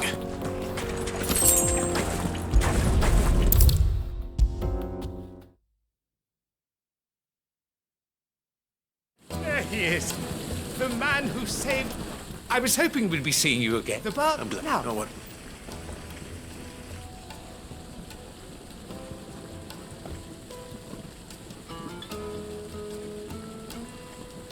You tell her... That's not... But...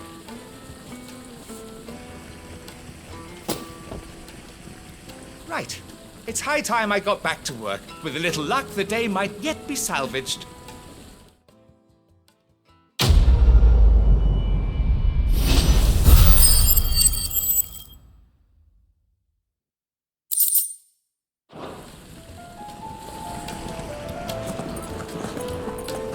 Lights and pots! Close and make...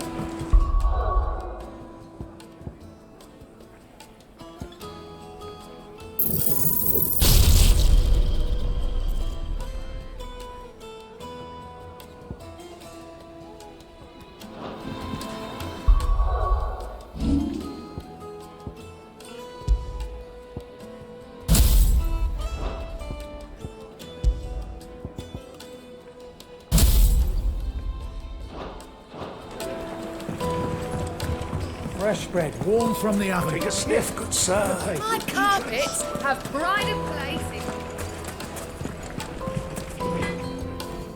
I wasn't sure how much you'd need, but I hope this is enough.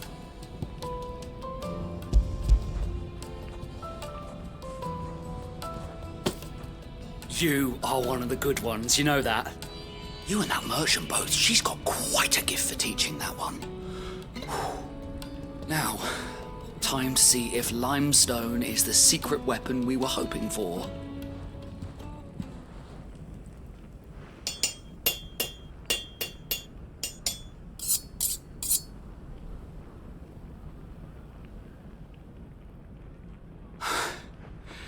That'll do, I reckon. A knife forged from the very rocks of Dalimil. Her spirit, if you will. It's a fine-looking blade. I only hope Master Lubor agrees. That sounds like my cue. And just as well. I was getting tired of waiting. I'm sorry, Forge Master Lubor. Let's take a look then, shall we? First things first, Sava, do you think this is a carving knife worthy of the fine people of Dalimil? I'd like to think so. But what do you think? What do I think indeed? It's sharp-ish, but it won't last long with hard use. And it's heavy, heavier than it should be. You might not think it just to hold it for a moment, but sell that to a cook and you'll never hear the end of it. It looks like someone paid a visit to the terraces. The limestone was a step in the right direction, granted, but one that still leaves you short of the mark. And I was so certain I had it all worked out.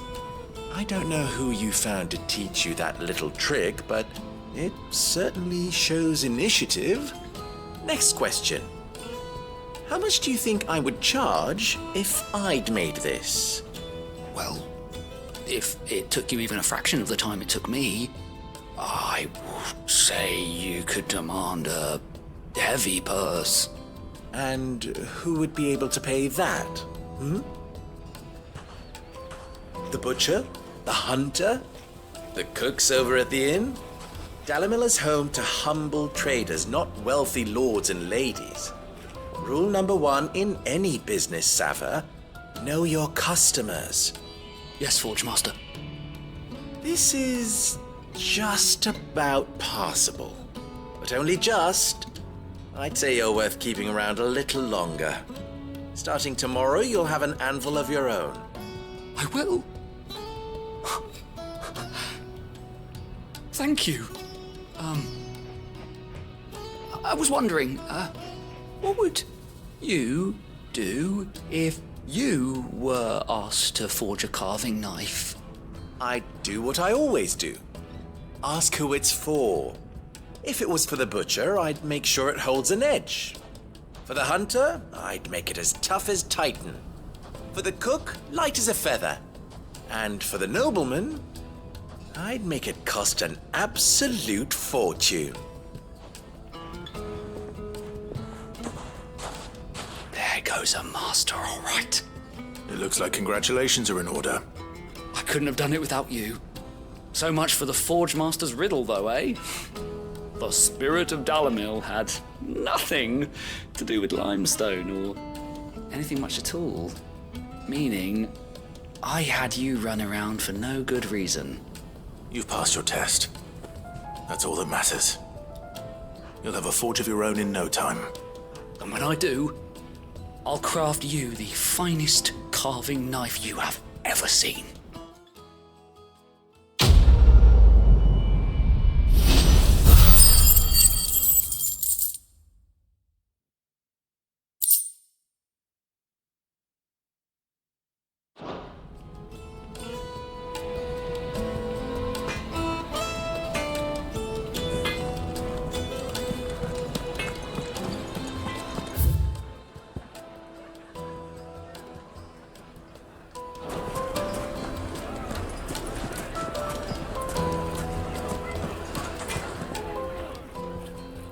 You wish to talk? Don't be a stranger. Well, this is no good. Is it true what I'm hearing? Like eating Kneaded to a dark. silken softness, like eating a cloud with a crust. Made from the stoutest stoneware. Silver platters. Sweet incense. We should get going soon. Do you have water?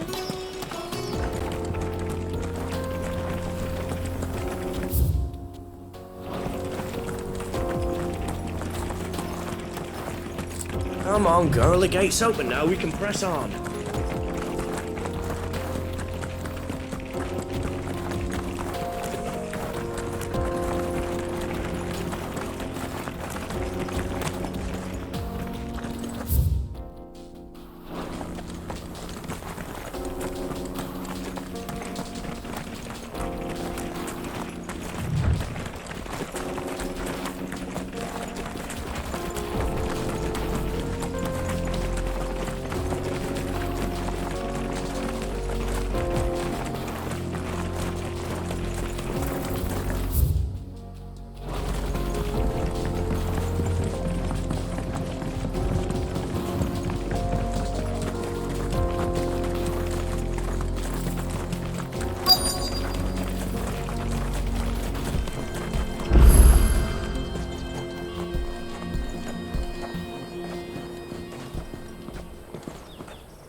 There it is. Drake's Fang.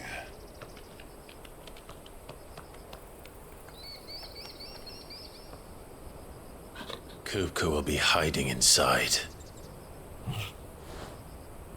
Along with goodness knows how many guards, all on highest alert. You'll need to keep your wits about you if you're to reach him. So be careful. I will, Uncle.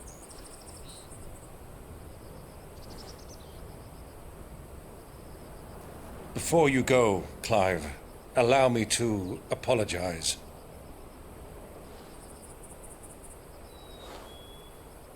After what befell at Phoenix Gate and the crisis that followed in its wake, I fled. I retreated to my counting house and danced attendance upon the vicereine in the hope it would bring me favor.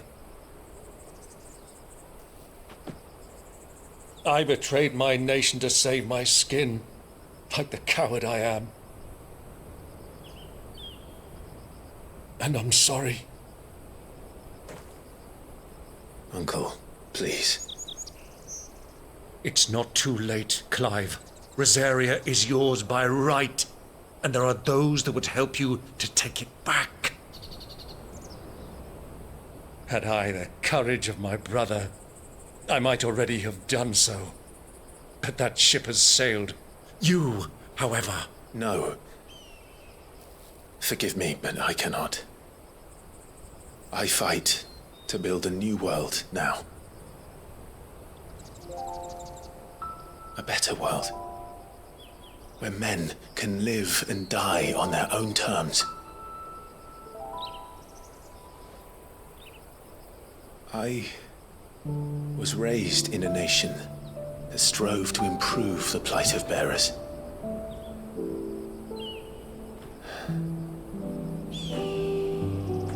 Only later did I realize that spark of freedom did not arise by chance, but was kindled by my father. You would see me follow in his footsteps. And that is exactly what I mean to do. Not by ruling Rosaria, but by extending his ideals to the whole of the twins. Though every soul in the realm may judge my actions heresy, I am certain my cause is just. You really are just like him, you know?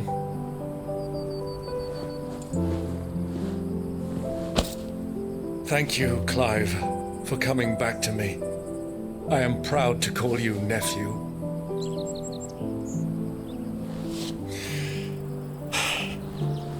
Well then, this is where we must part ways. Wish me luck in convincing my Canvarian friend to share his considerable talents.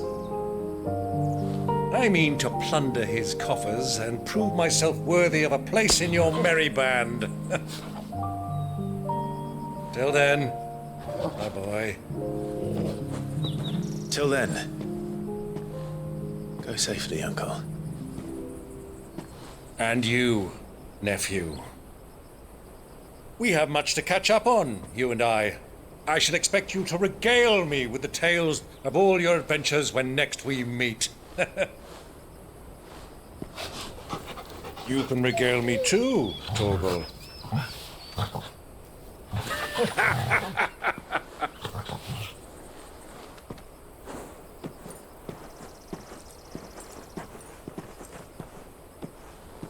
I'm coming for you, Kupka.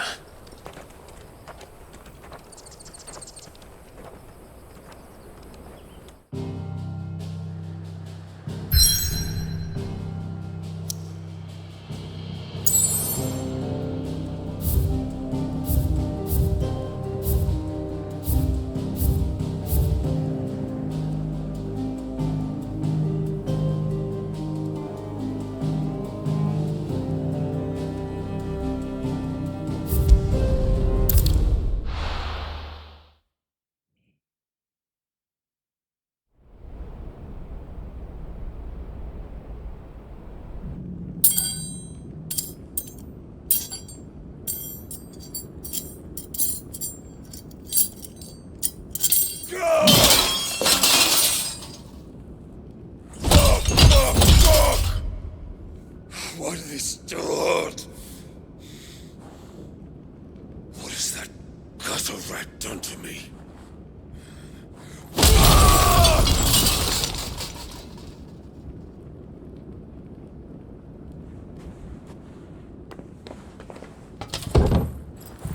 Out of my sight, witch! I'll kill you, Rossfield! I'll rip out your heart! I'll tear you limb from limb! Peace, Hugo. The table shan't hurt you any longer. He sought to humiliate me. Me! If you hadn't interfered, he would be dead! You truly believe you would have triumphed had the battle continued? Titan would have ground him into dust! And how would he have done that without his head? Shut up! You weren't strong enough, and you call yourself a dominant. Or rather, you did. You mock me, Harbert.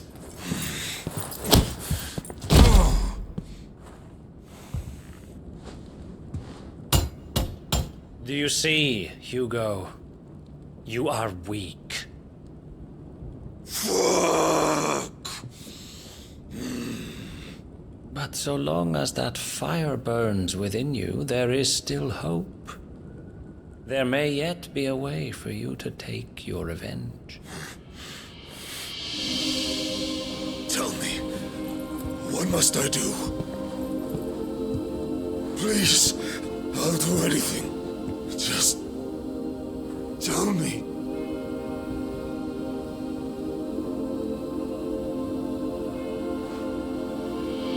The heart. What of it? A Mother Crystal's heart is the most concentrated source of ether in all creation. Perhaps you could take advantage of that. Of course, the crystal would not yield her blessing to any ordinary man. But then, you are no ordinary man, are you, Hugo? Clive Rossfield stole your power, but others have suffered a similar fate, and still managed to find the strength to conjure their icon.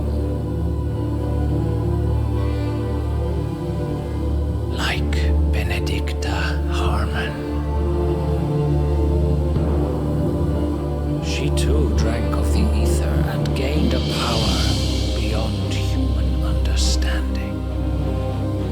She did.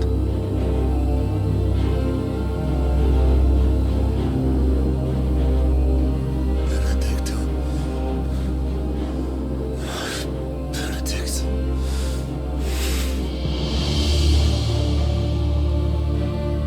I'll do it. My love. I'll avenge you.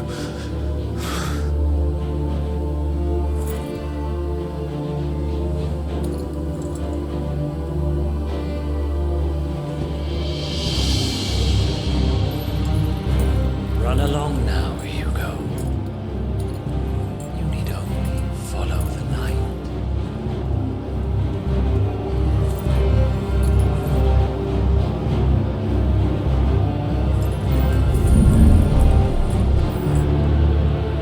Muthos is here. Very well, it shall be so.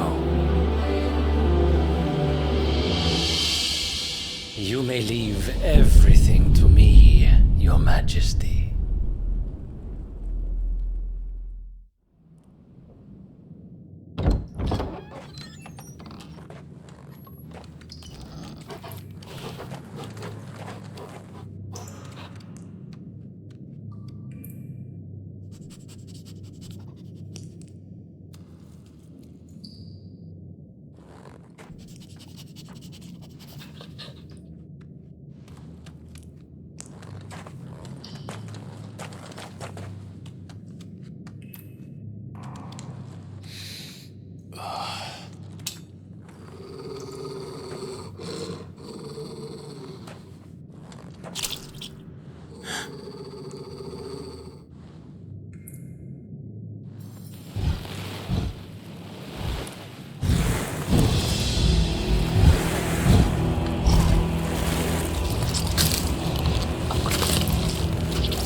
Let's bring them from Ash.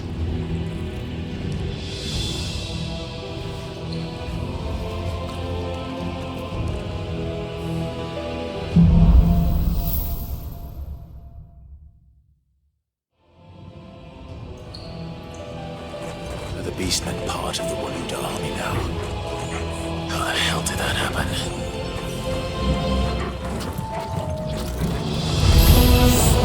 They spotted us.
Won't be going any further this way.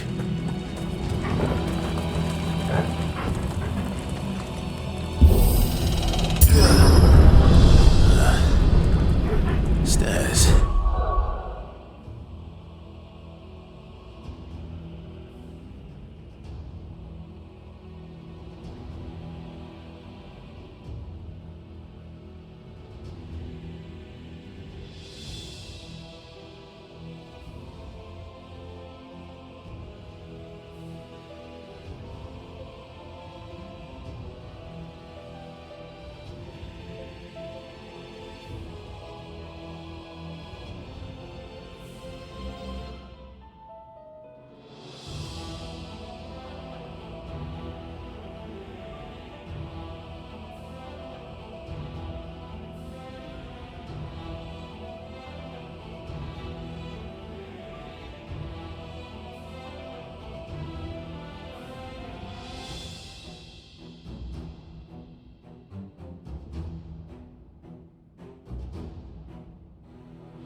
This must be the way out.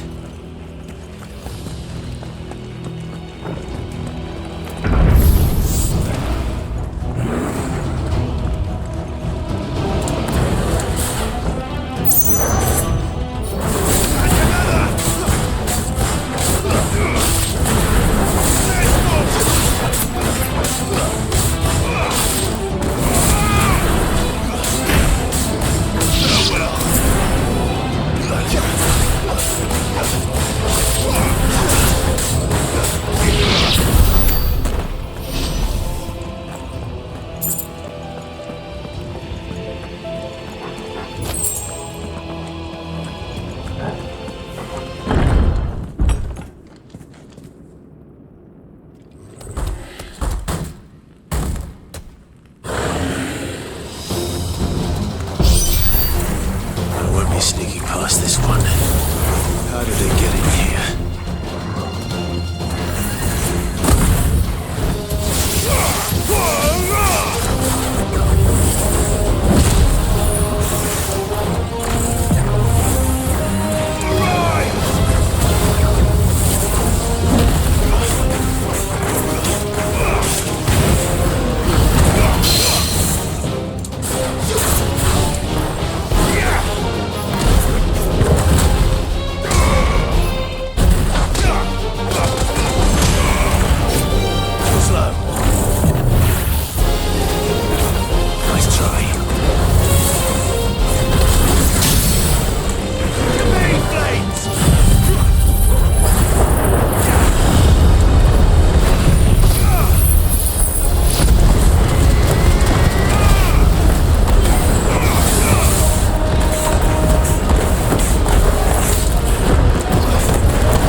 Flames.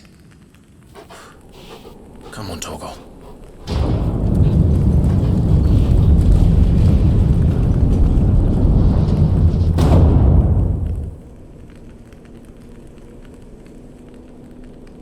Kupka never did do things by halves. As if taking the Mother Crystal for his own wasn't enough.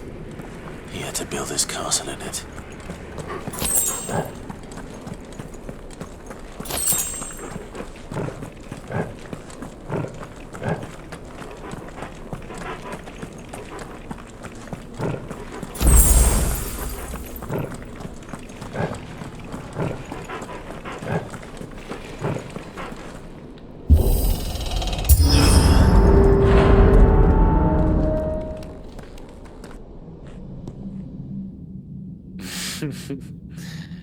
Let the trial begin.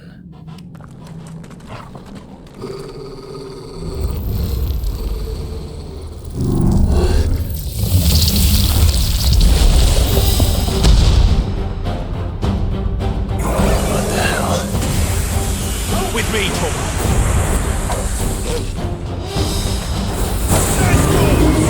Nice try.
expected.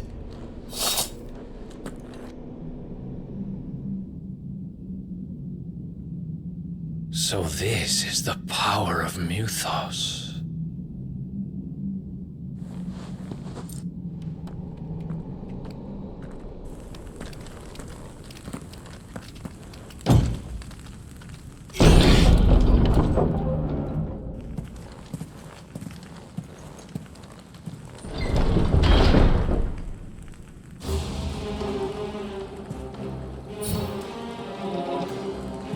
Did the orcs do this too?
this your doing, Ultima?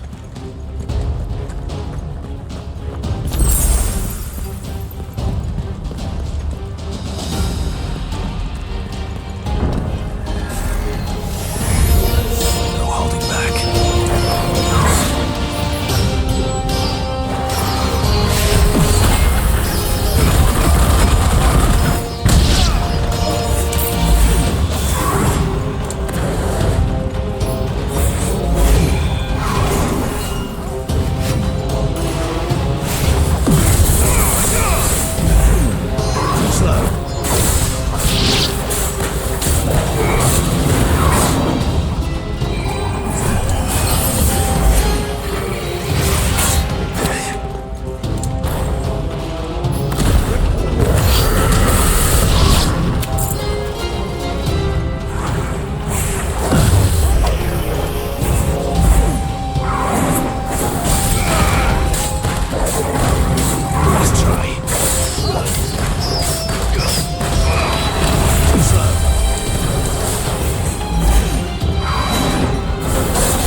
You've been busy, Kupka.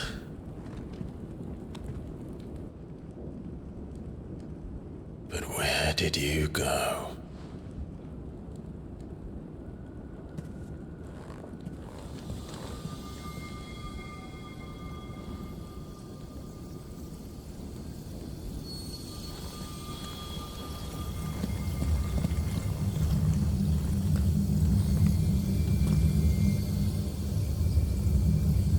The heart.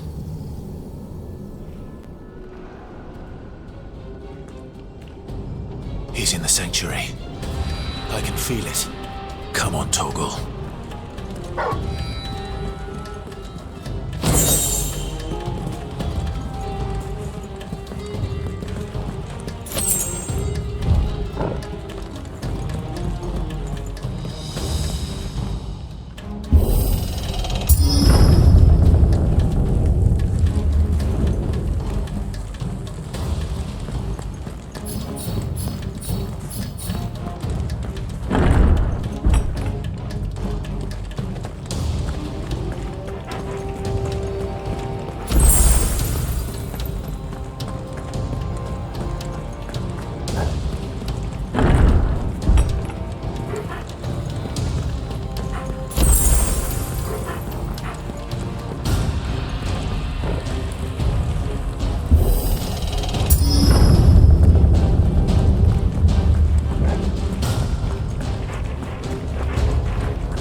my everything.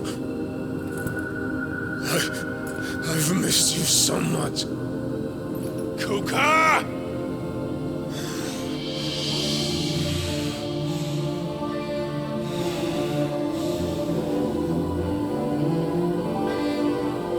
I swear to you, my love, we will never be parted again. What's wrong with him?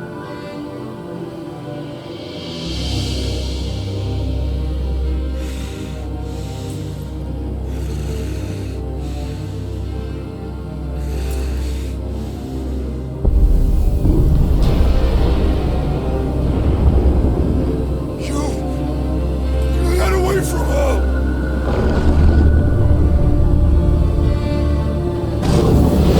Benedicta!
do it.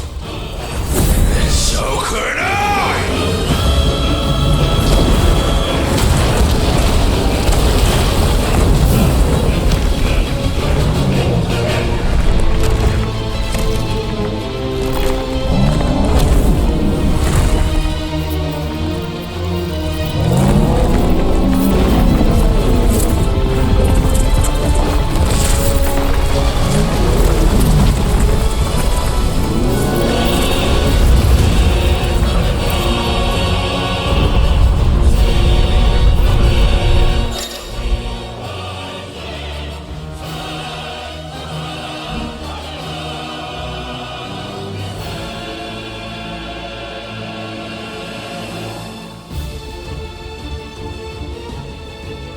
Let's give this a try.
What do you want?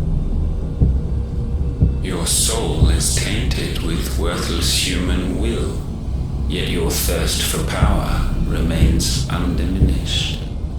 With every sip you take, you grow in strength, and soon you shall achieve perfection.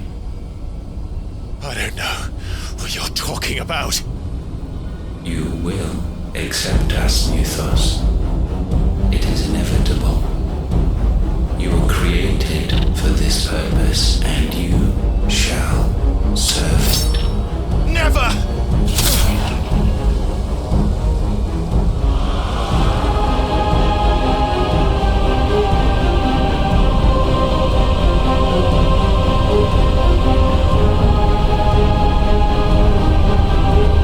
Fight it, Clive! Don't let him in! Consciousness. We see now. Human will is so insubstantial it cannot exist in isolation. You mitigate its weakness by interweaving it with your consciousness. We believed we had merely to purge you of your will to claim our vessel. It appears we first have to sever every thread of the consciousness that supports it. No matter. The time to build a new world is not yet upon us. We will contemplate.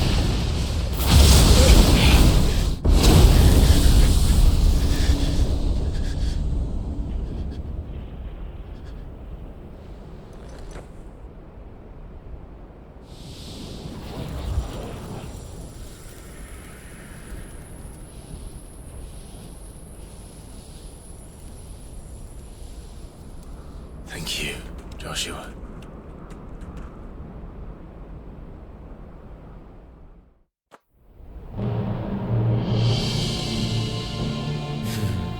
One can no more command the power of ether by drowning in its flood than one can constrain the tides by standing in the sea.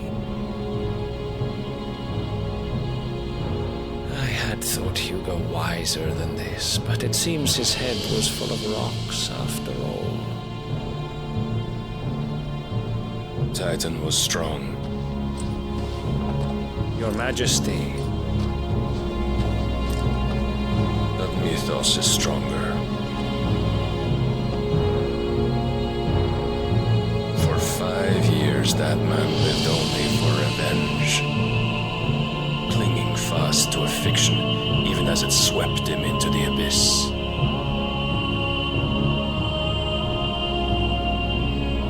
One cannot change one's nature through force of will alone. Only the Almighty can do that.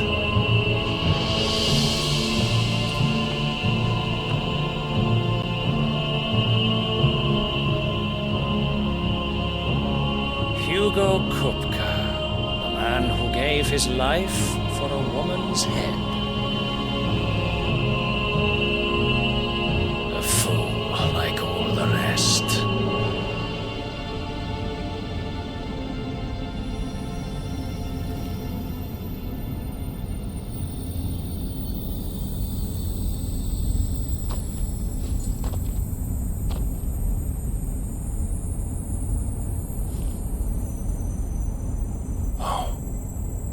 The death of a mother crystal should be so beautiful.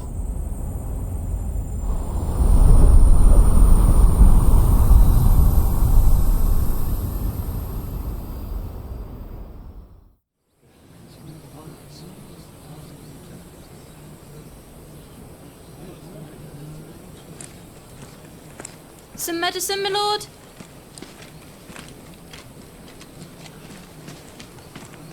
I have salves, potions, anything you need. Stop bothering me, urchin, or you'll feel the back of my hand.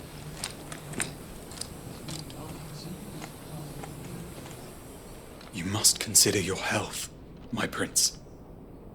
If a show of force is needed to keep the Dalmex at bay, you may trust in your dragoons.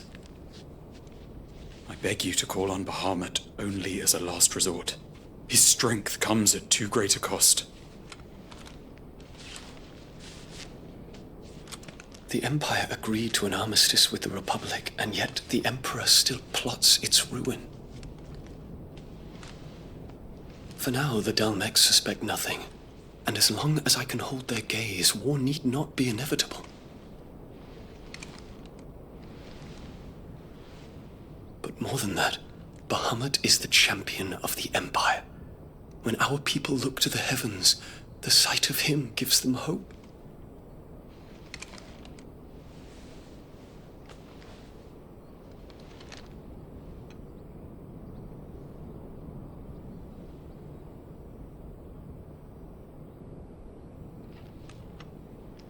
Forgive me, Terence. Would that you were my master. But alas. I will always be your loyal servant.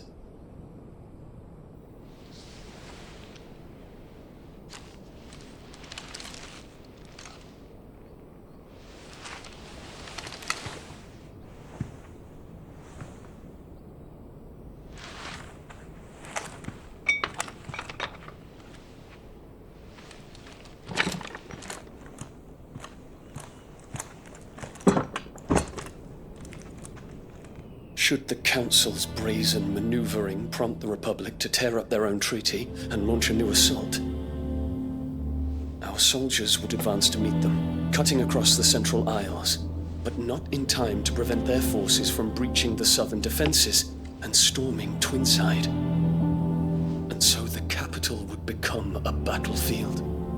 Thousands of innocents would die. I cannot allow that to happen. There is one small mercy, at least. You will not be forced to do battle with Titan.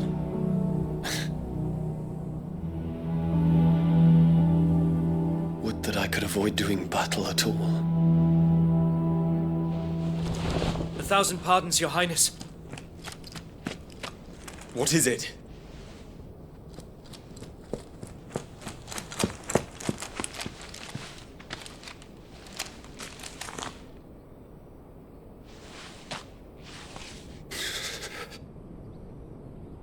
Olivier has been made Emperor.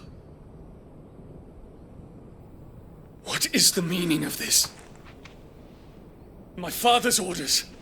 What were they? Quickly! Yes, Your Highness. His Radiance requests that Your Highness maintain position here and... Ah!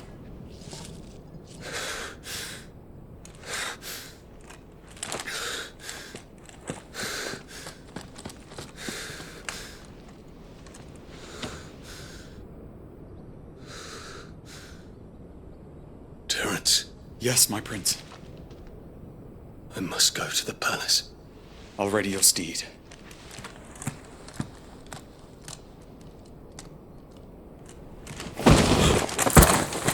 What is it now?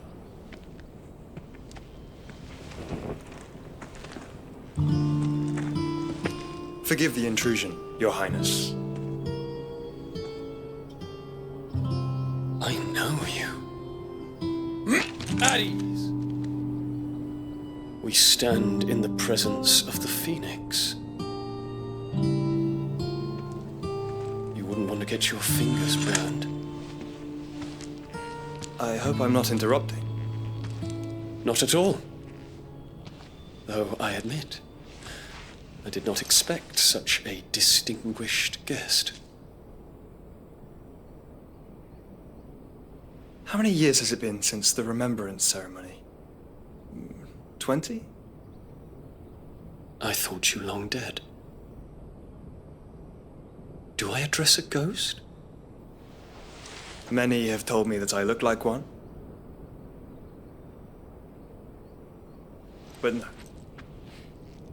I'm alive. Just. Prince Dion of the House Lesage, I have a tale to tell you.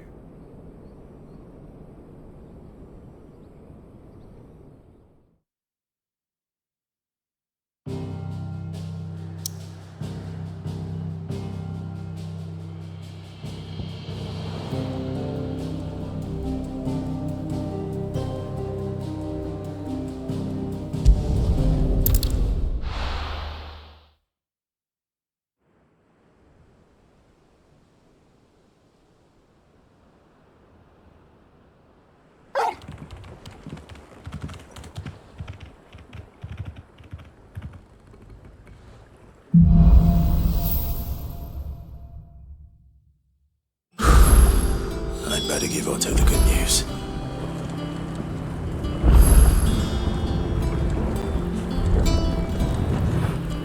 Walkways need Welcome home, patching up. Sid.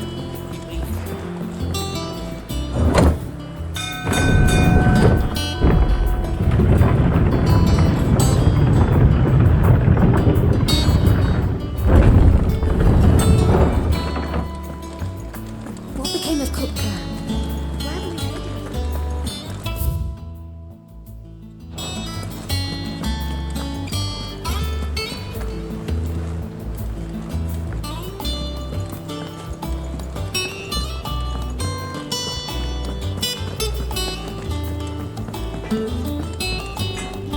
What do you need? Something for you, do you? No scratches, all right?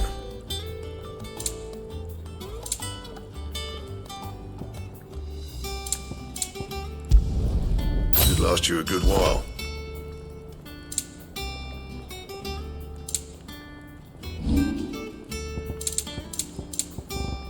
Anything else?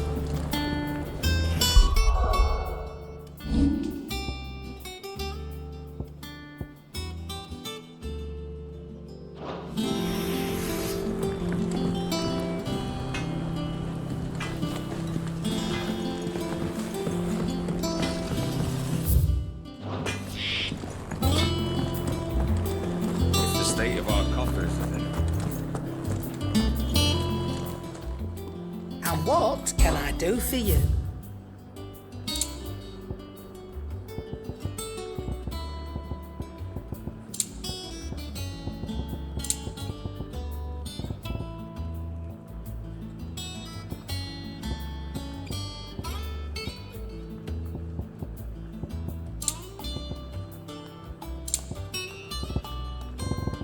Is that all?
We're seeing troops amassing in every port.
Go for it!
I take it Drake's fang was your doings.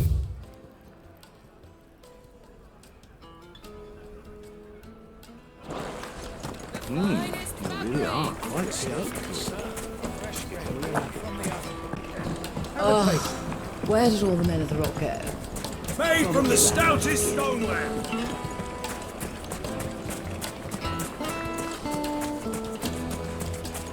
No, I'm telling. Are you looking for something in particular? My thanks.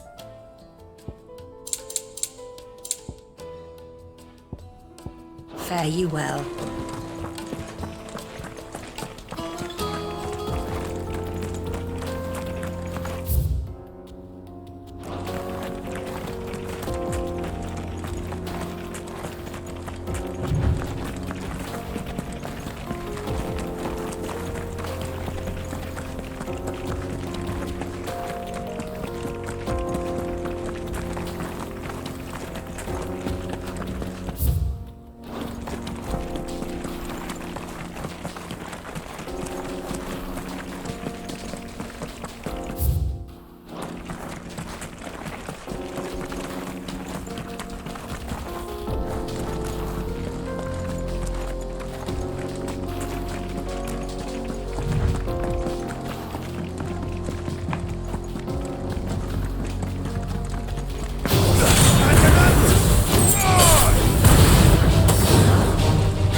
Those who kill for sport deserve no better.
where there was one.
That wasn't too bad, was it, Torgal?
Peace at last.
time to fight.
easy.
This must have been a fishing village before everyone left.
seen troops amassing at every border crossing.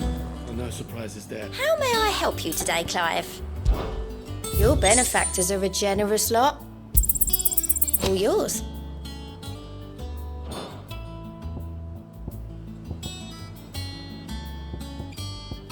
Best of luck out there, Sid.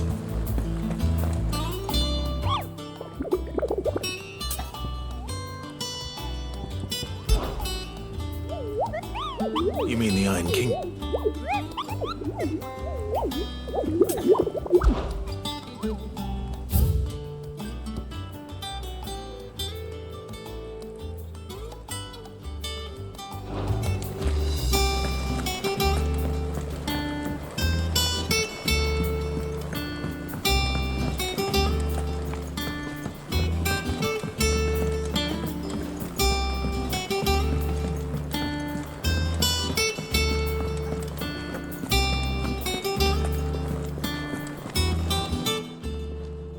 And what can I do for you? You're rubbing me blind, you know. You'll not find a better price than that. Finished, are you?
game of cooker.